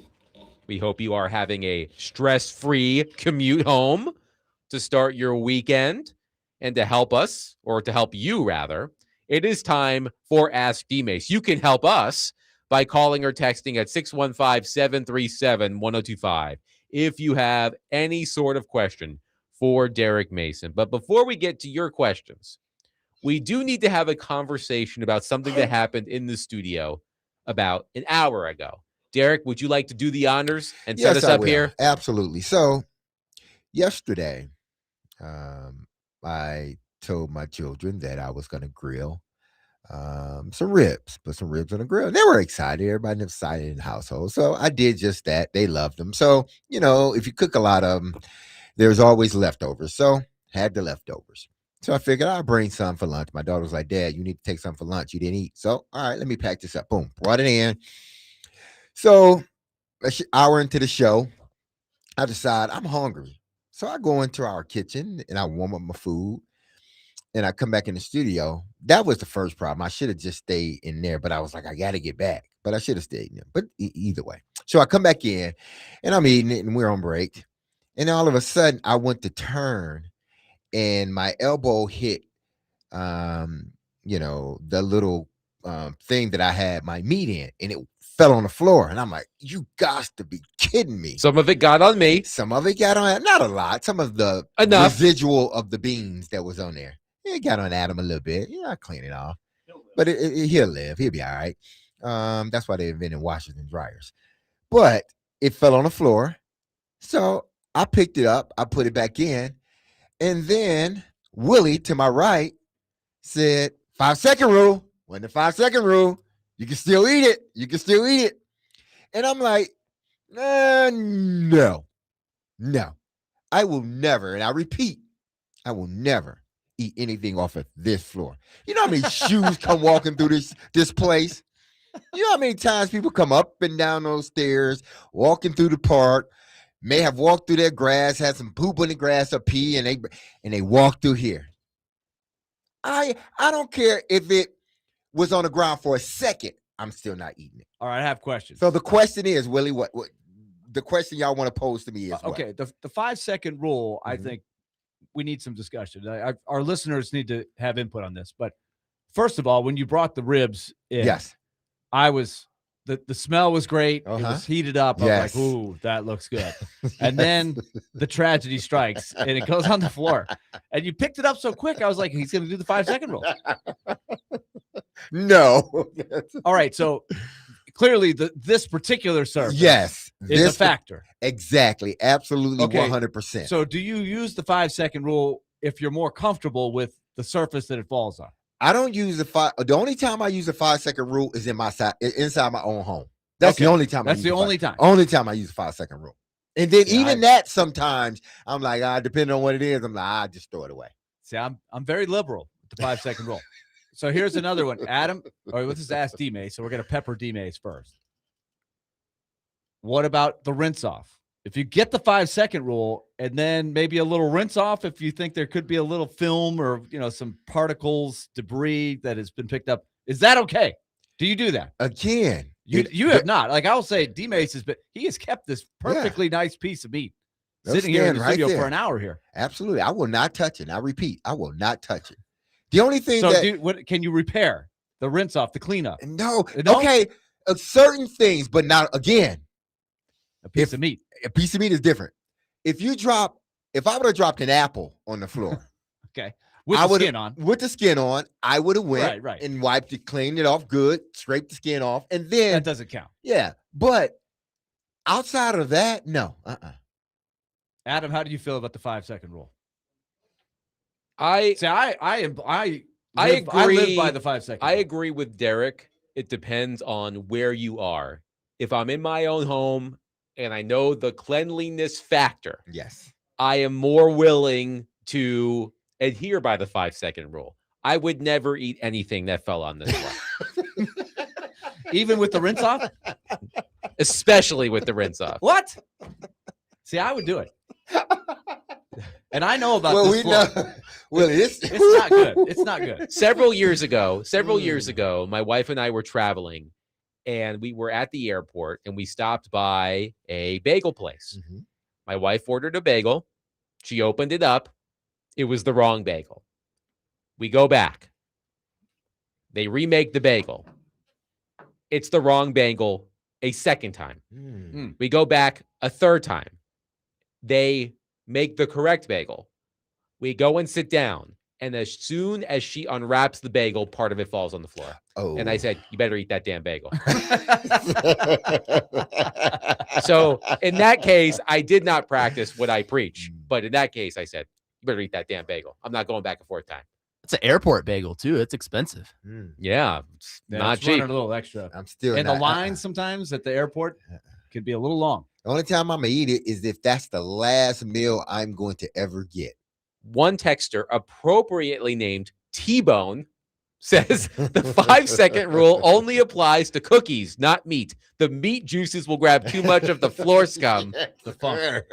Wes says if anything gets within 6 inches of a Waffle House floor, burn it. It may contain several diseases. Oh man, Do we know who invented the 5-second rule? I don't know.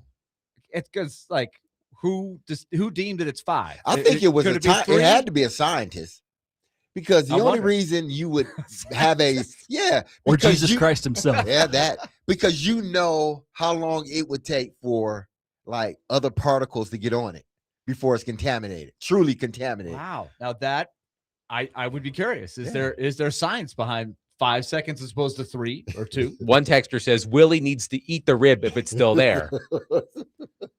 No, I wouldn't let Willie eat it. No, But Willie's more willing to. He's doubled down. no, I think he has am to. not, I would not. He let needs to Willie take eat a that. bite. Mm-mm. Take a bite. If I No. get to rinse it, You can't rinse this. No. I think even if you rinse it, it still would be bad, Willie, because now you're rinsing the juices and the well, it's been way the more than 5 spices. seconds now. It's been way more than 5 seconds. So, like, in the moment, if we had time, like, if it were to happen again, and you rescued it in the 5 seconds, and you said you were going to pass, then I would have done it. Oh, so if I drop this again? No, it's already been dropped. It's already It's been tainted. It's been funkified now for an hour. It's been sucking in the whatever the debris that it picked up on the floor. Which Let's may play catch with it and see may if he include some of Rex Rhodes' gout, as far as Yes, I know. exactly. I mean, you can't be too safe these days. Yes. All right. Let's go to our But phone line. if you get it within 5 seconds, I feel good about it. What if it does a I- double fall? You ain't think about the double fall.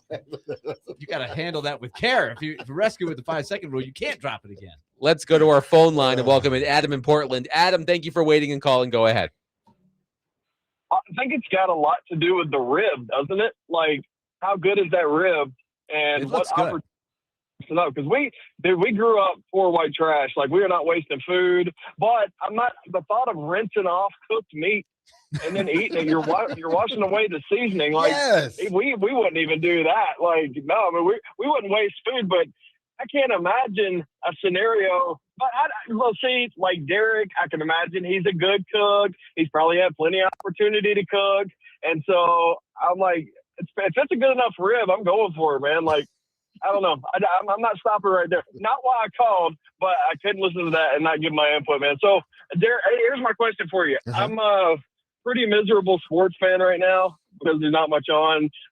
Stanley Cup final coming to the end. I think the Knicks are probably going to win, which makes me sad as well.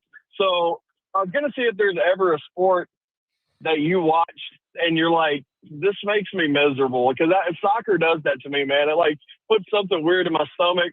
I can't watch it. And the thought that it's the only thing we have besides baseball, which is 600 games in a year, makes me sad. So I was going to see if there's any sport that does that to you. Thanks, Adam. Nah, I would say the sport that comes close to it, not because, I mean, I respect the sport a lot, because I could never play it. Baseball just does something to, like, I can't really, as much as I try to get into it, even when, now it's easier for me to get into it when there's a vested interest, like Vanderbilt. It's easy for me to get into it because there's an attachment to it. But baseball in general is like, it's hard for me to immerse myself, even in the World Series, even though, and we talk about it, it's still hard for me to immerse myself into baseball. Even when the Tigers were winning and I was living in Detroit, my dad loved it. He would watch baseball every time he came home from work. He'd grab his beer and his word puzzle, and he'd sit in his room and whatnot and watch baseball, watch the Tigers play. I just never saw any excitement in that. I respect it, but it's like I could never really get into it like I can, basketball, football, and hockey. Willie, any sport that makes you feel the way that soccer makes Adam feel? Yeah, I think I've expanded my horizons a lot in watching different sports, like trying to learn about sports that I don't have that connection to. But yeah, nothing comes to mind for me. I did get a serious lesson as a young broadcaster back in the 90s when I challenged race car drivers. I, being the dumb young guy that I was, said, race car drivers, they're not athletes. Now that stirred up a hornet's nest that I was not expecting, and boy, did I hear it. But I've expanded my horizon since I've learned to appreciate the finer points of being a race car driver. Let's go to Dustin on our phone line. Dustin, thank you for calling and waiting. Please go ahead. Hey, guys. Hope you're doing well. I got to agree, man. I've given soccer so many chances, and that one I can't find it in my heart to do it. So I think I'd rather watch curling or, badminton or something. But I did want to ask a question. This has been weighing on my heart for years and years and years, and DMase is the perfect person to ask this question to. But I'm a season ticket holder. Me and my buddy share tickets, and we've probably had them for, the past 12 years or so. One thing I've noticed in other stadiums, or actually two things I've noticed, so I'll just ask them at the same time. But in other stadiums, the players seem to be very interactive with the fan base and the crowd and jumping up on the side and touching them and just really enjoying it, making it awesome. And at the Titan Stadium, I don't know if there's like a rule that they can't pass this little yellow line on the sideline or not allowed to come touch your hand or say hey to you if that's in their contract or something or what. But I want to know what the deal is with that. Why it seems like every other stadium gets to have fun and enjoy their players and like interact. And I've never, ever seen them touch or get in the crowd or do anything with the crowd since I've been there. And then also, I've seen a couple footballs go into the stands, and usually they'll go get that one because I've heard there's a chip in it or whatever, and they'll take it back. But they've never even given the people like a replacement football to take home or anything. They literally just take it, and then it's like, okay, thanks for the ball. Enjoy the game. So anyways, I didn't know if you had input on that or if you knew anything being an ex-player. So thank you. Appreciate the, Dustin. the call, Dustin. As far as guys, there are some, like Green Bay is known for the Lambeau Leap. So, you will see their players more times than not in the fans area, being a part of it when they score. And full disclosure, when I was playing, I saw that and I enjoyed it and loved it. And I started doing it here when I would score a touchdown. So I jumped to the stands a few times because I saw how much it sort of drew the fans to the player and to the organization. I think you may see it a little bit more, the engagement with the new stadium, I think, because they want you to feel like some of these new stadiums now, they want you to feel a part of what's going on, whether it's suites at the ground level where you can see the players coming out of the locker room and walking through, and you can hit on the glass and say hi to your favorite player. You see them as they're actually coming out of the locker room, or when they're on the sidelines, you're close to them. It's almost, in a sense, like basketball, in a sense, where they've drawn the fields closer to the player, because that allows you to truly get a feel, or closer to truly getting a feel of how it is on the field. So they don't do it much here. I think a lot of it is because of the way the stadium is constructed. And, you just don't see the players doing that, especially during the game. But I'm sure, like before the games, players, and I've seen it where players go up and talk to, fans or give them autographs. But during the game, yeah, you're right. They don't, and it can change. It's not like they're telling them not to do it. If a guy after he scores, go jump in the stands right there, that's something they allow you to do. I don't think they fine you for that. But I think a lot of it is the way the stadium is constructed now, as opposed to what it's going to look like. And then the ball thing, typically, if the way you get a football is a guy hands it to you, a player hands it to you, either before the game, they throw a football while we're warming up, they throw a football to a kid, or they give a kid a football, or during the game, if you score, they go and deliberately give it to somebody. But if it's thrown in the stands or kicked in the stands, the NFL wants it back. Ricky says, season ticket holder, they do bring a replacement ball. Do they? Do they? I didn't know that. Wes says, Delaney Walker signed an autograph for me in the third quarter when we played the Raiders at home years ago. It's just not something they do very often at all. Still think we got screwed in that game with a PI call that was literally on the opposite side of the field. Made no freaking sense. And yes, I'm still mad about that game years later. 615-737-1025. We will continue Ask DMase. Coming up next, also multiple people are asking Willy to eat the piece of meat that fell on the floor. 615-737-1025. Willy Tonic, Derek Mason, Adam Vingan, 1025 The Game.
DMase, Vingan, and Donick 1025 the game. Willy Donick, Derek Mason, Adam Vingan, Backstreet Boys. Also, I need to reintroduce Connie, Connie the two-toned kitty cat. Right? That's your new nickname? I was hoping you would find this.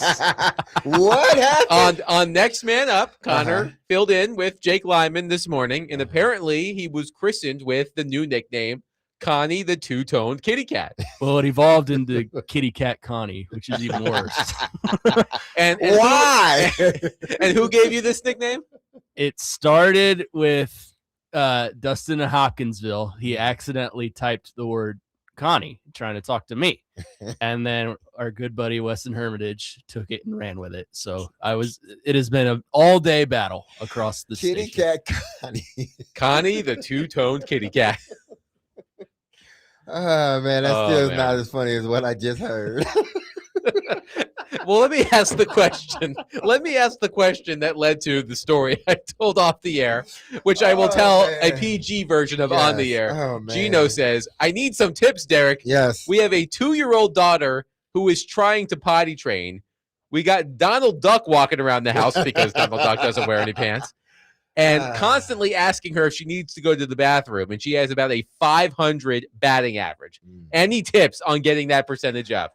Oh man, well, I can remember, but vaguely. I can remember where we would have my daughter and son, but even though they were born in different years, but we have both of them. Sometimes we would just sit them down while they're watching their favorite show, just sit them on a potty after feeding them, sit them on a potty and just let them stay there. And then once they, use the bathroom, you got to be nice. Hey, good job. It's almost sound like you're doing a potty training a puppy in a sense, but I guess that's how it is in a sense. But that's what we did. Now I know parenting has changed a lot since 1999 and year 2000, when DJ was born in Bailey. But those are some of the things that, we did. And I'm sure there may have been some other things that their mom did that I wasn't privy to when I was at work. So, that's one thing that I would do was So here I didn't let them go commando. here's the story that I told off the air.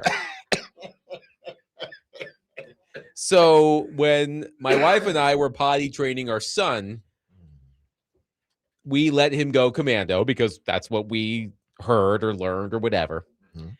And I took him to a YMCA. He wasn't commando, people. Well, he was wearing shorts with no Yeah, underwear. shorts, yes. He was wearing shorts with no underwear because we were told, hey, when they're potty training, don't put them in underwear because they'll think it feels like a diaper and want to go to the bathroom. So I made sure before I put him in the little daycare at the Y that he went to the bathroom. I got summoned shortly thereafter because Arlo dropped a dookie on the playground and it fell out of his shorts. Oh boy.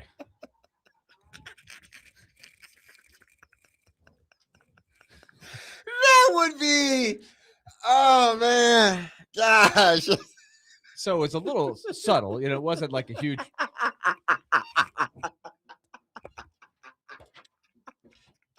Like when you first said it, I thought, he just, set up shop in the playground. No, he didn't pull. It was accidental. From what I understand, because I wasn't there, Oh my goodness. it wasn't like he pulled down his pants Right, and right. went to the bathroom. Yeah. He had to go. Brought in the newspaper, favorite. Was he a cat? He wasn't Connie the two-toned kitty cat.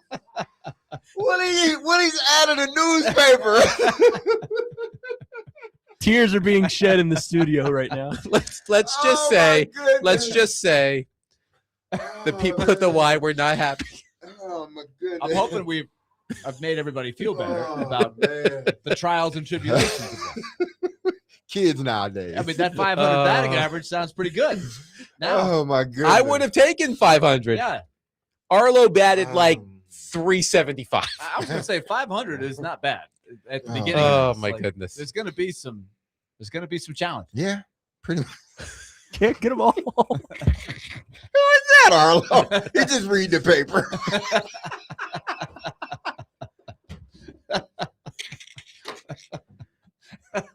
I got a stern talking to from the people at the Y. They're like, he needs to wear underwear. I'm like, he's potty training. Give him a break. Oh my goodness. All right, let's Oh, get this man. back on track. Michael in Madison says, Derek, you've been given a Willy Wonka ability to make one of your favorite candies last forever. You can keep it in your mouth as long as you'd like. Phrasing. Which candy are you choosing? So if you had the power Man. to make any candy last forever, what are you going to choose? Wow, what candy am I going to choose? Not candy bar, right? I mean, it can be whatever you It could want. be a candy bar too. Well, when I think of this question, I think I mean, of hard like candy, like a hard candy. Yeah. Okay. All right. Like an everlasting gobstopper. Oh man. I would say probably a Jolly Rancher, the grape kind. Oh, they're so good. Jolly Ranchers are good. Oh man, they're so good. Here's my answer to that question.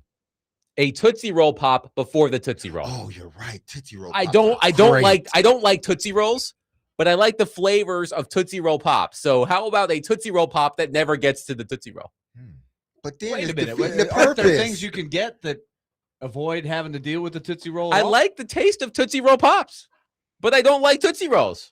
I'm just saying. But that's like the gold. Yeah. Like, that's what you're going for. It's the process. Exactly. And then the payoff. How many licks does it take to get to the Right, center right. of a Tootsie Roll Pop? Mr. Owl used to ask that. Yeah. 3.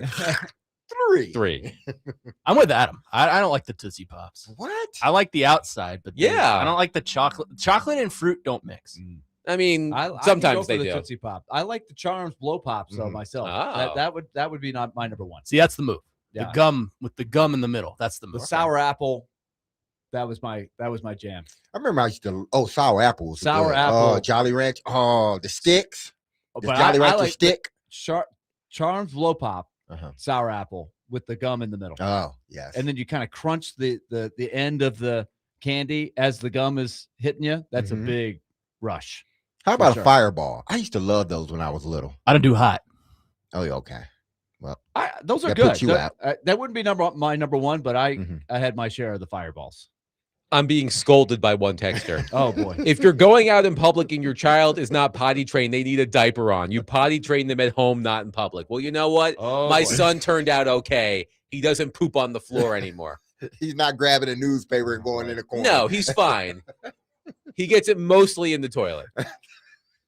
Don't So, all but you kids? said the Y gave you a talking to. The people who are in charge of the children area. area, they're like, he really needs to be wearing underwear. I'm like, I'm sorry, he's potty training.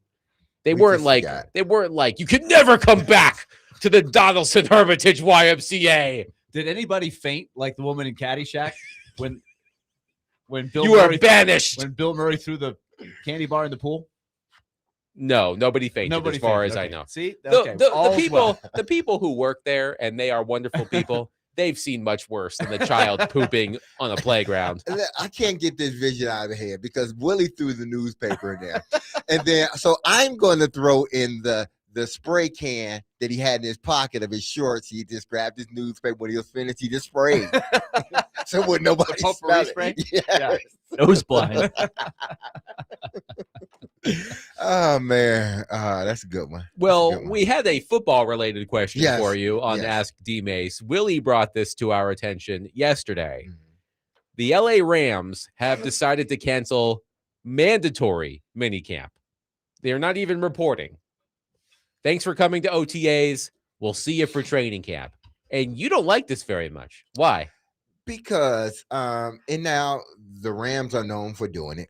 And other teams have and done other it. teams have Apparently, done the Niners and the Seahawks have done Yes. it. It must be an NFC West thing, but Could be. but apparently Sean McVay does this on an annual basis. Yeah, so obviously it's not hurting them from that standpoint because Seattle just won a Super Bowl. The Rams was in a Super Bowl, and San Fran has been, competing for that spot for the longest. But the reason that I disagree with it, I don't like it because you only have so many days anyway. and coaches bitch and moan about not having enough time. We can't sit there and we can't teach our guys because we don't have enough time.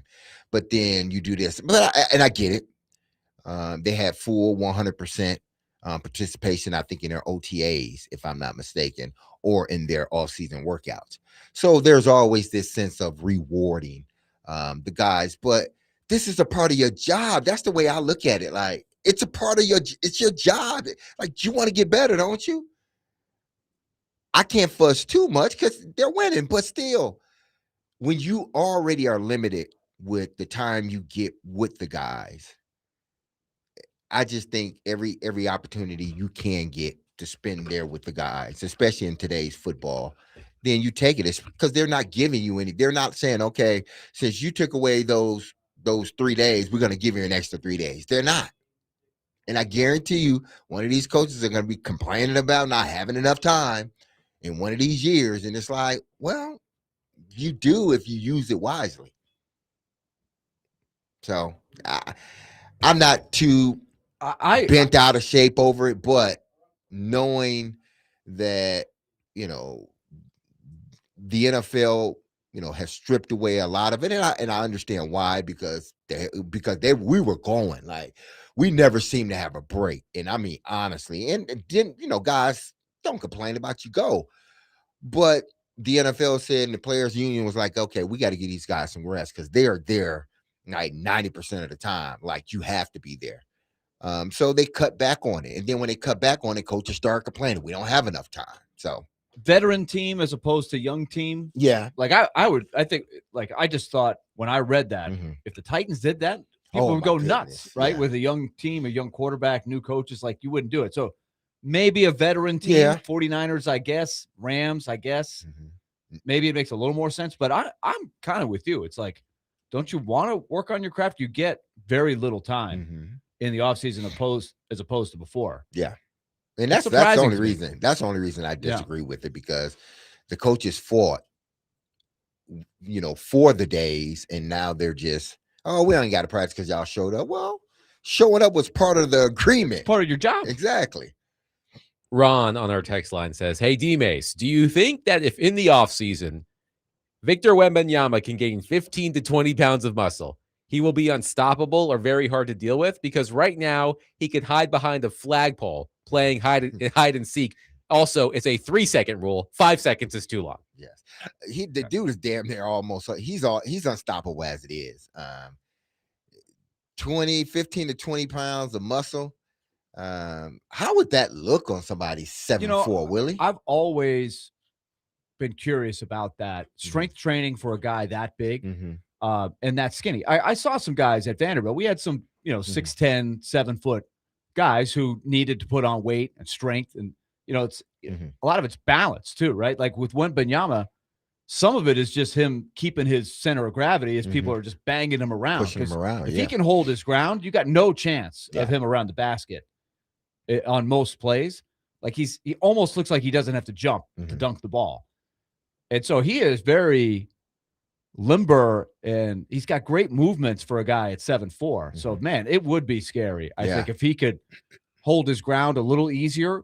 So, but a strength coach, that would be like a strength coach specialist, right? You'd have to specialize in what you do for a guy like that, as opposed to a general dude just trying to put on 6'3" or 6'4" guy, I would tend to believe the way, like, the mechanics are different with them lift. I don't know. I'm not what do they call it?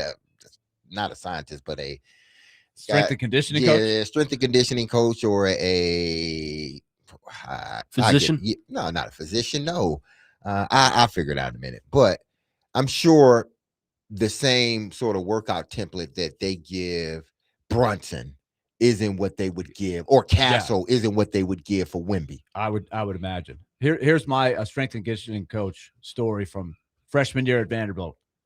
So I was pretty skinny. I needed to get bigger, stronger. And it was fall workouts before the practices started freshman year. And so I was pretty excited. I thought I had made some progress. Right? Our strength and conditioning coach, Brad Bates, great guy, super enthusiastic. He would smile as he was telling you to 10 push-ups. Like he would be smiling at you. Like, up, too slow, 20 push-ups, but he would be smiling. He wouldn't yell at you, but it was super positive. So I was excited to tell him about my progress after a couple weeks of this. I was like, Coach Bates, hey, I'm now doing this. I moved up this many percentage, and I've got this many reps on this weight. He goes, great, Willie. Just don't go around telling everybody who your weights coach is, okay? I was like, okay, so I still got some work to do. Is that what you're saying? I'm not the one training you, Willie. Sports science. Keep that's my name it on the is. down That's what low. I was looking for. Oh, you're the Sports guy that science. works out Willie Down. I go, oh, boy, he's skinny, man. Oh, man. Oh, man. 615-737-1025. We'll wrap up the show coming up next. Willie Darnick, Derek Mason, Adam Vingan, 1025 The Game.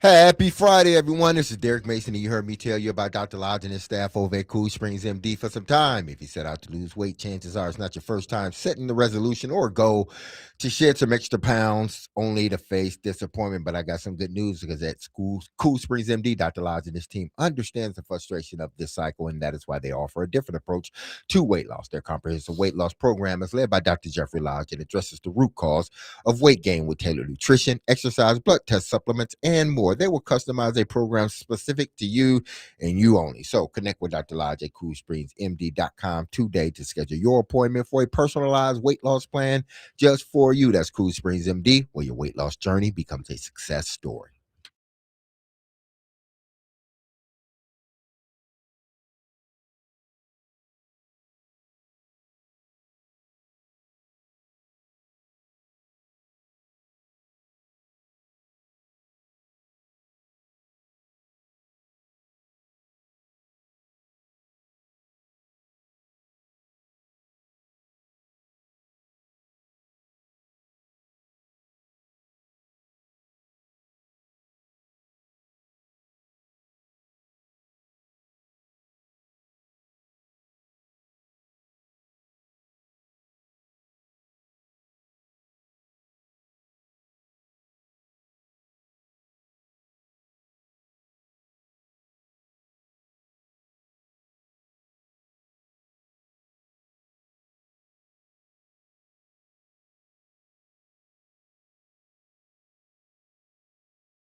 DMase, Vingan, and Donick, 1025 The Game. Willie Donick, Derek Mason, Adam Vingan here with you, wrapping up the week.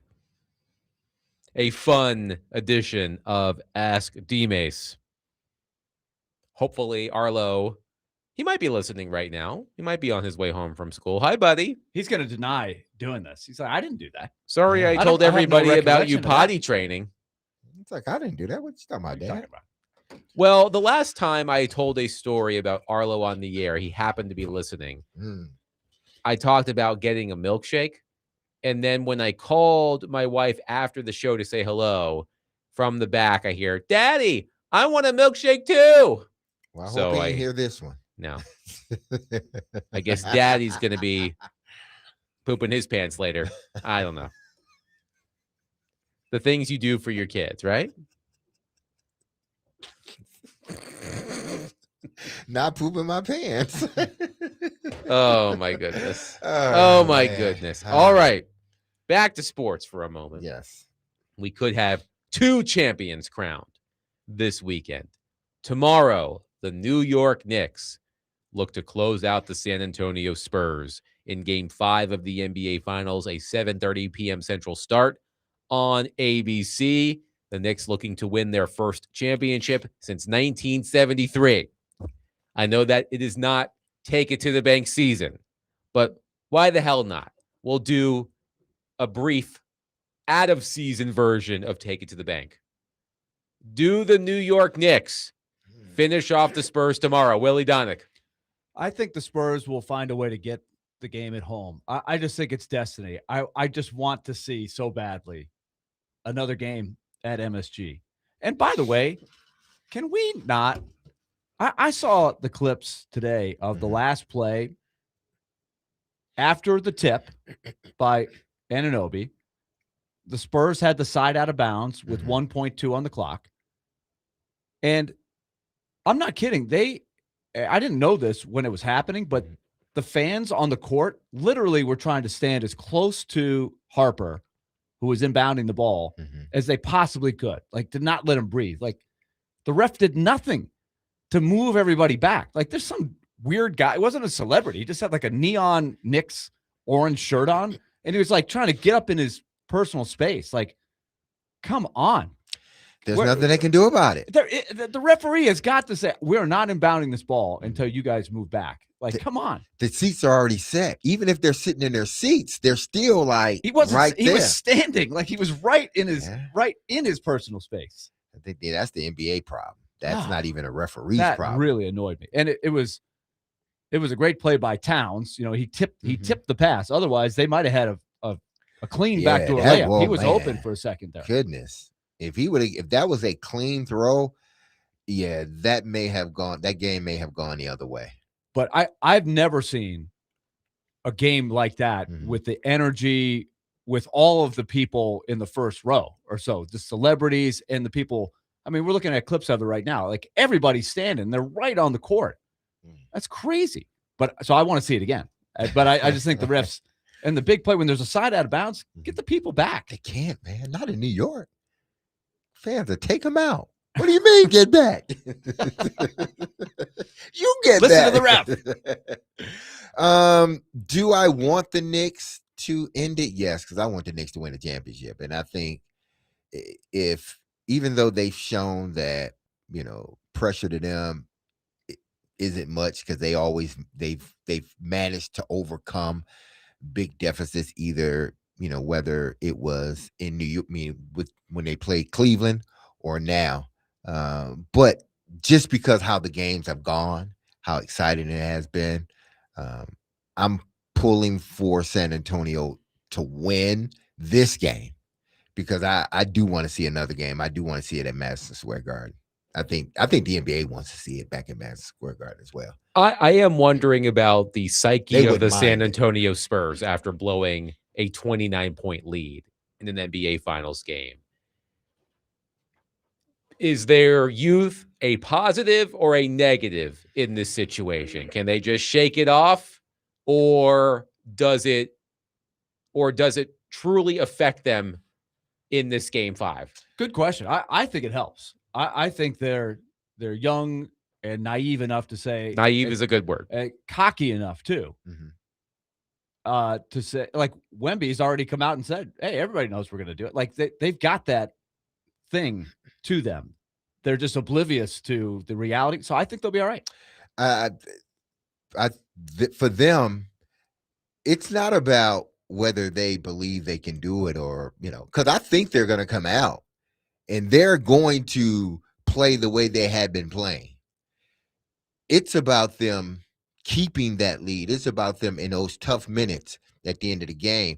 That's when their lack of veteran leadership shows up. It does, because each time they've been in these close games with the Knicks, more times than not, the Knicks have won it. And that's why they're up 3-1.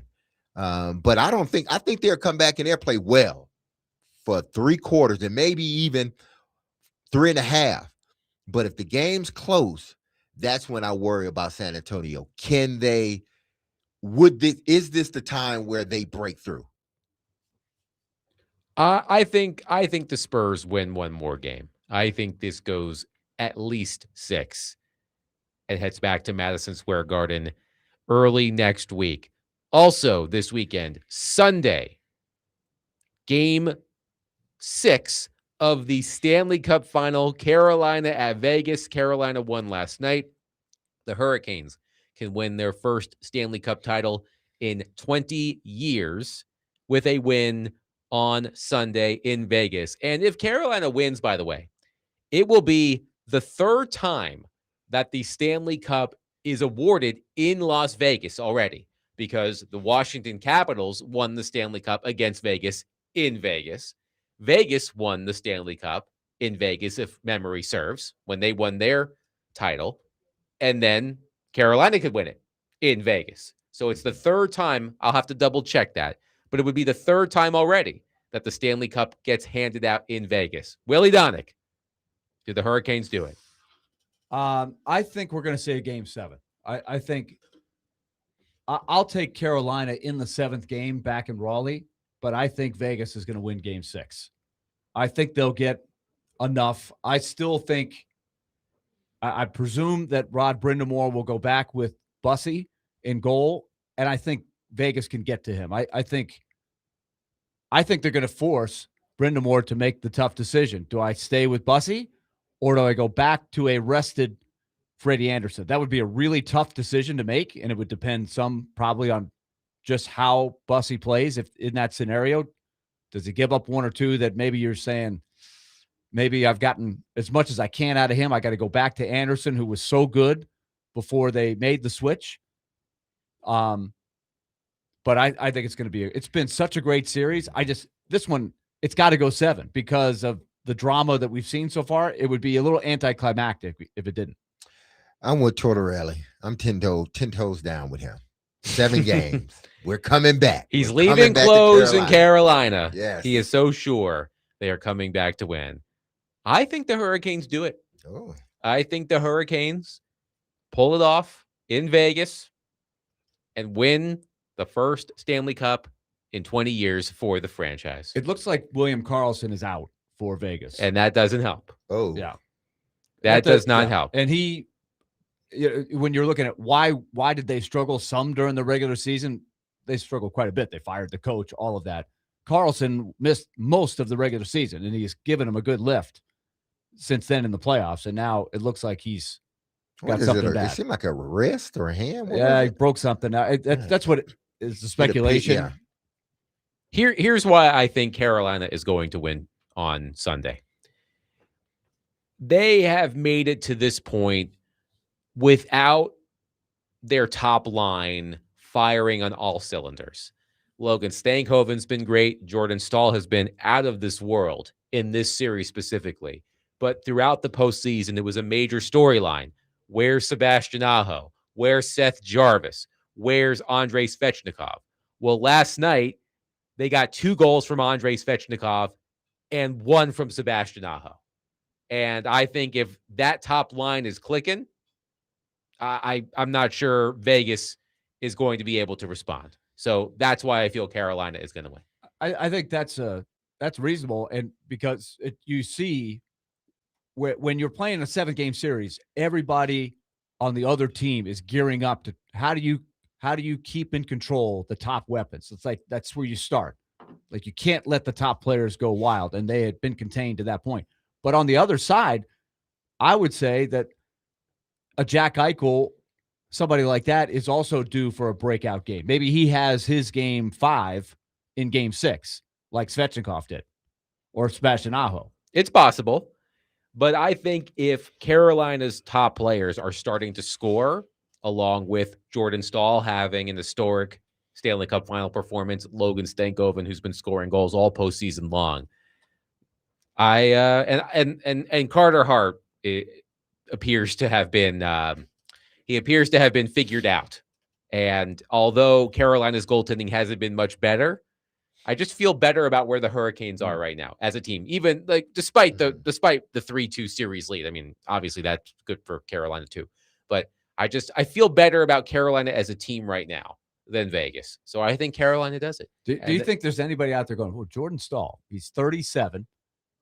Is this hope for Steven Stamkos and Ryan O'Reilly and Roman Josi, the guys who are they're still a couple years from 37. They got a lot of great hockey left in them." What if Vegas choose to go away from Hart in net? Can you Will that imagine if change? Tortorella does that? He Yeah. answered the Would question that the way he change did, and then anything? turns around and starts the other guy Exactly. after he made the media guy feel like a complete idiot for asking the question, a legitimate question. I think Carter Hart starts. But does he have a quick hook? That's the question. Like Yeah. you're facing elimination. What if he gives up too early? Ooh, that's That a would good- be something. I think he doubled down on Hart. I think he's got to Ooh, stay. man. I think he's got to stay with He's a Hart. pretty stubborn guy. Indeed. But we will find out maybe when we're back on the air Monday at 3 p.m. There will be 2 new champions. We'll see if the New York Knicks and the Carolina Hurricanes can finish off their respective championship series. We had a wonderful, wonderful week with all of you. Thank you for listening. As always, we will be back Monday at 3, reacting to the championship games we will all witness this weekend. I'm sure we'll do more belly aching about Cam Ward next week.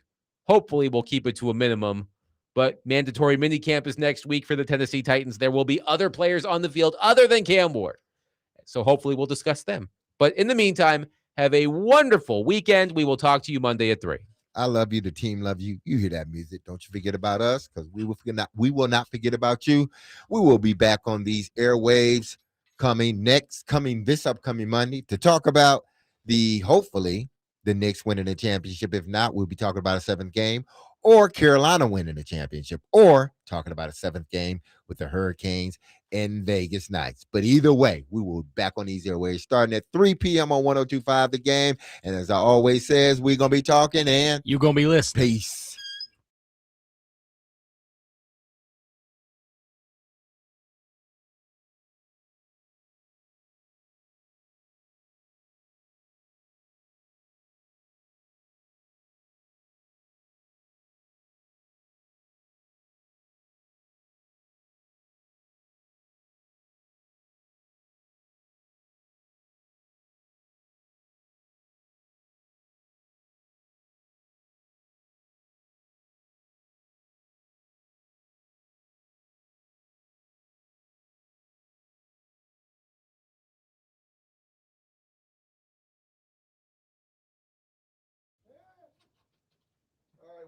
All right. We'll see you, man.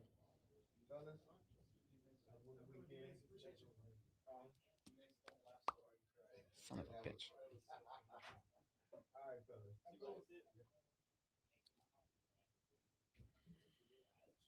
Whenever you're ready for it. All right.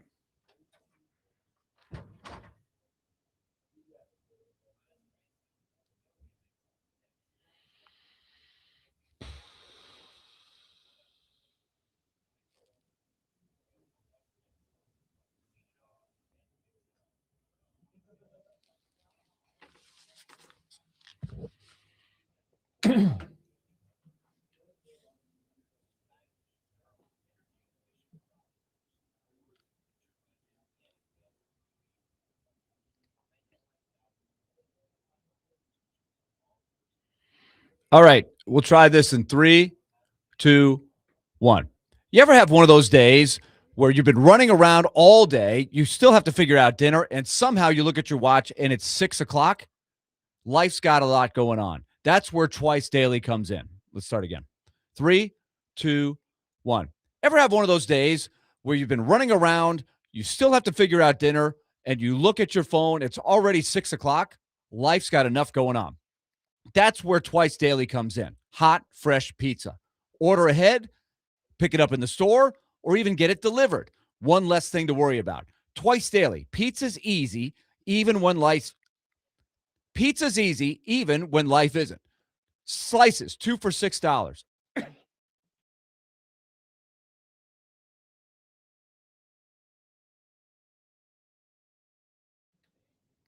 Three, two, one. Ever have one of those days where you've been running around, you still have to figure out dinner, and you look at your phone, it's already 6 o'clock? Life's got plenty going on. That's where Twice Daily comes in. Hot, fresh pizza. Slices, 2 for $6. $2 off whole pizzas. Hot and fresh. Order ahead, pick it up in the store, or even get it delivered. One less thing to worry about. Twice Daily. Twice Daily. Pizza's easy, even when life isn't. Twice Daily. Fresh all day.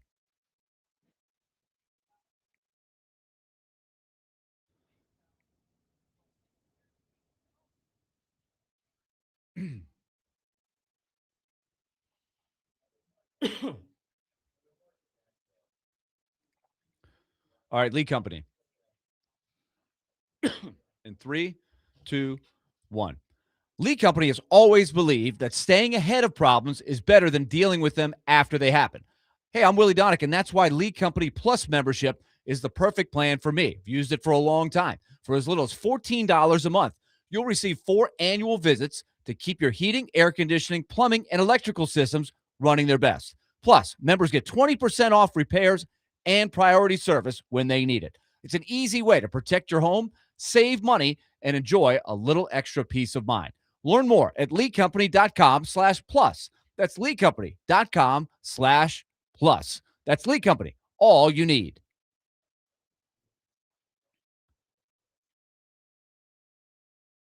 All right, second one. Lee Company has always believed that staying ahead of problems is better than dealing with them after they happen. Hey, I'm Willy Donick, and that's why Lee Company Plus membership is the perfect plan for me. Used it for a long time. For as little as $14 a month, you'll receive 4 annual visits to keep your heating, air conditioning, plumbing, and electrical systems running their best.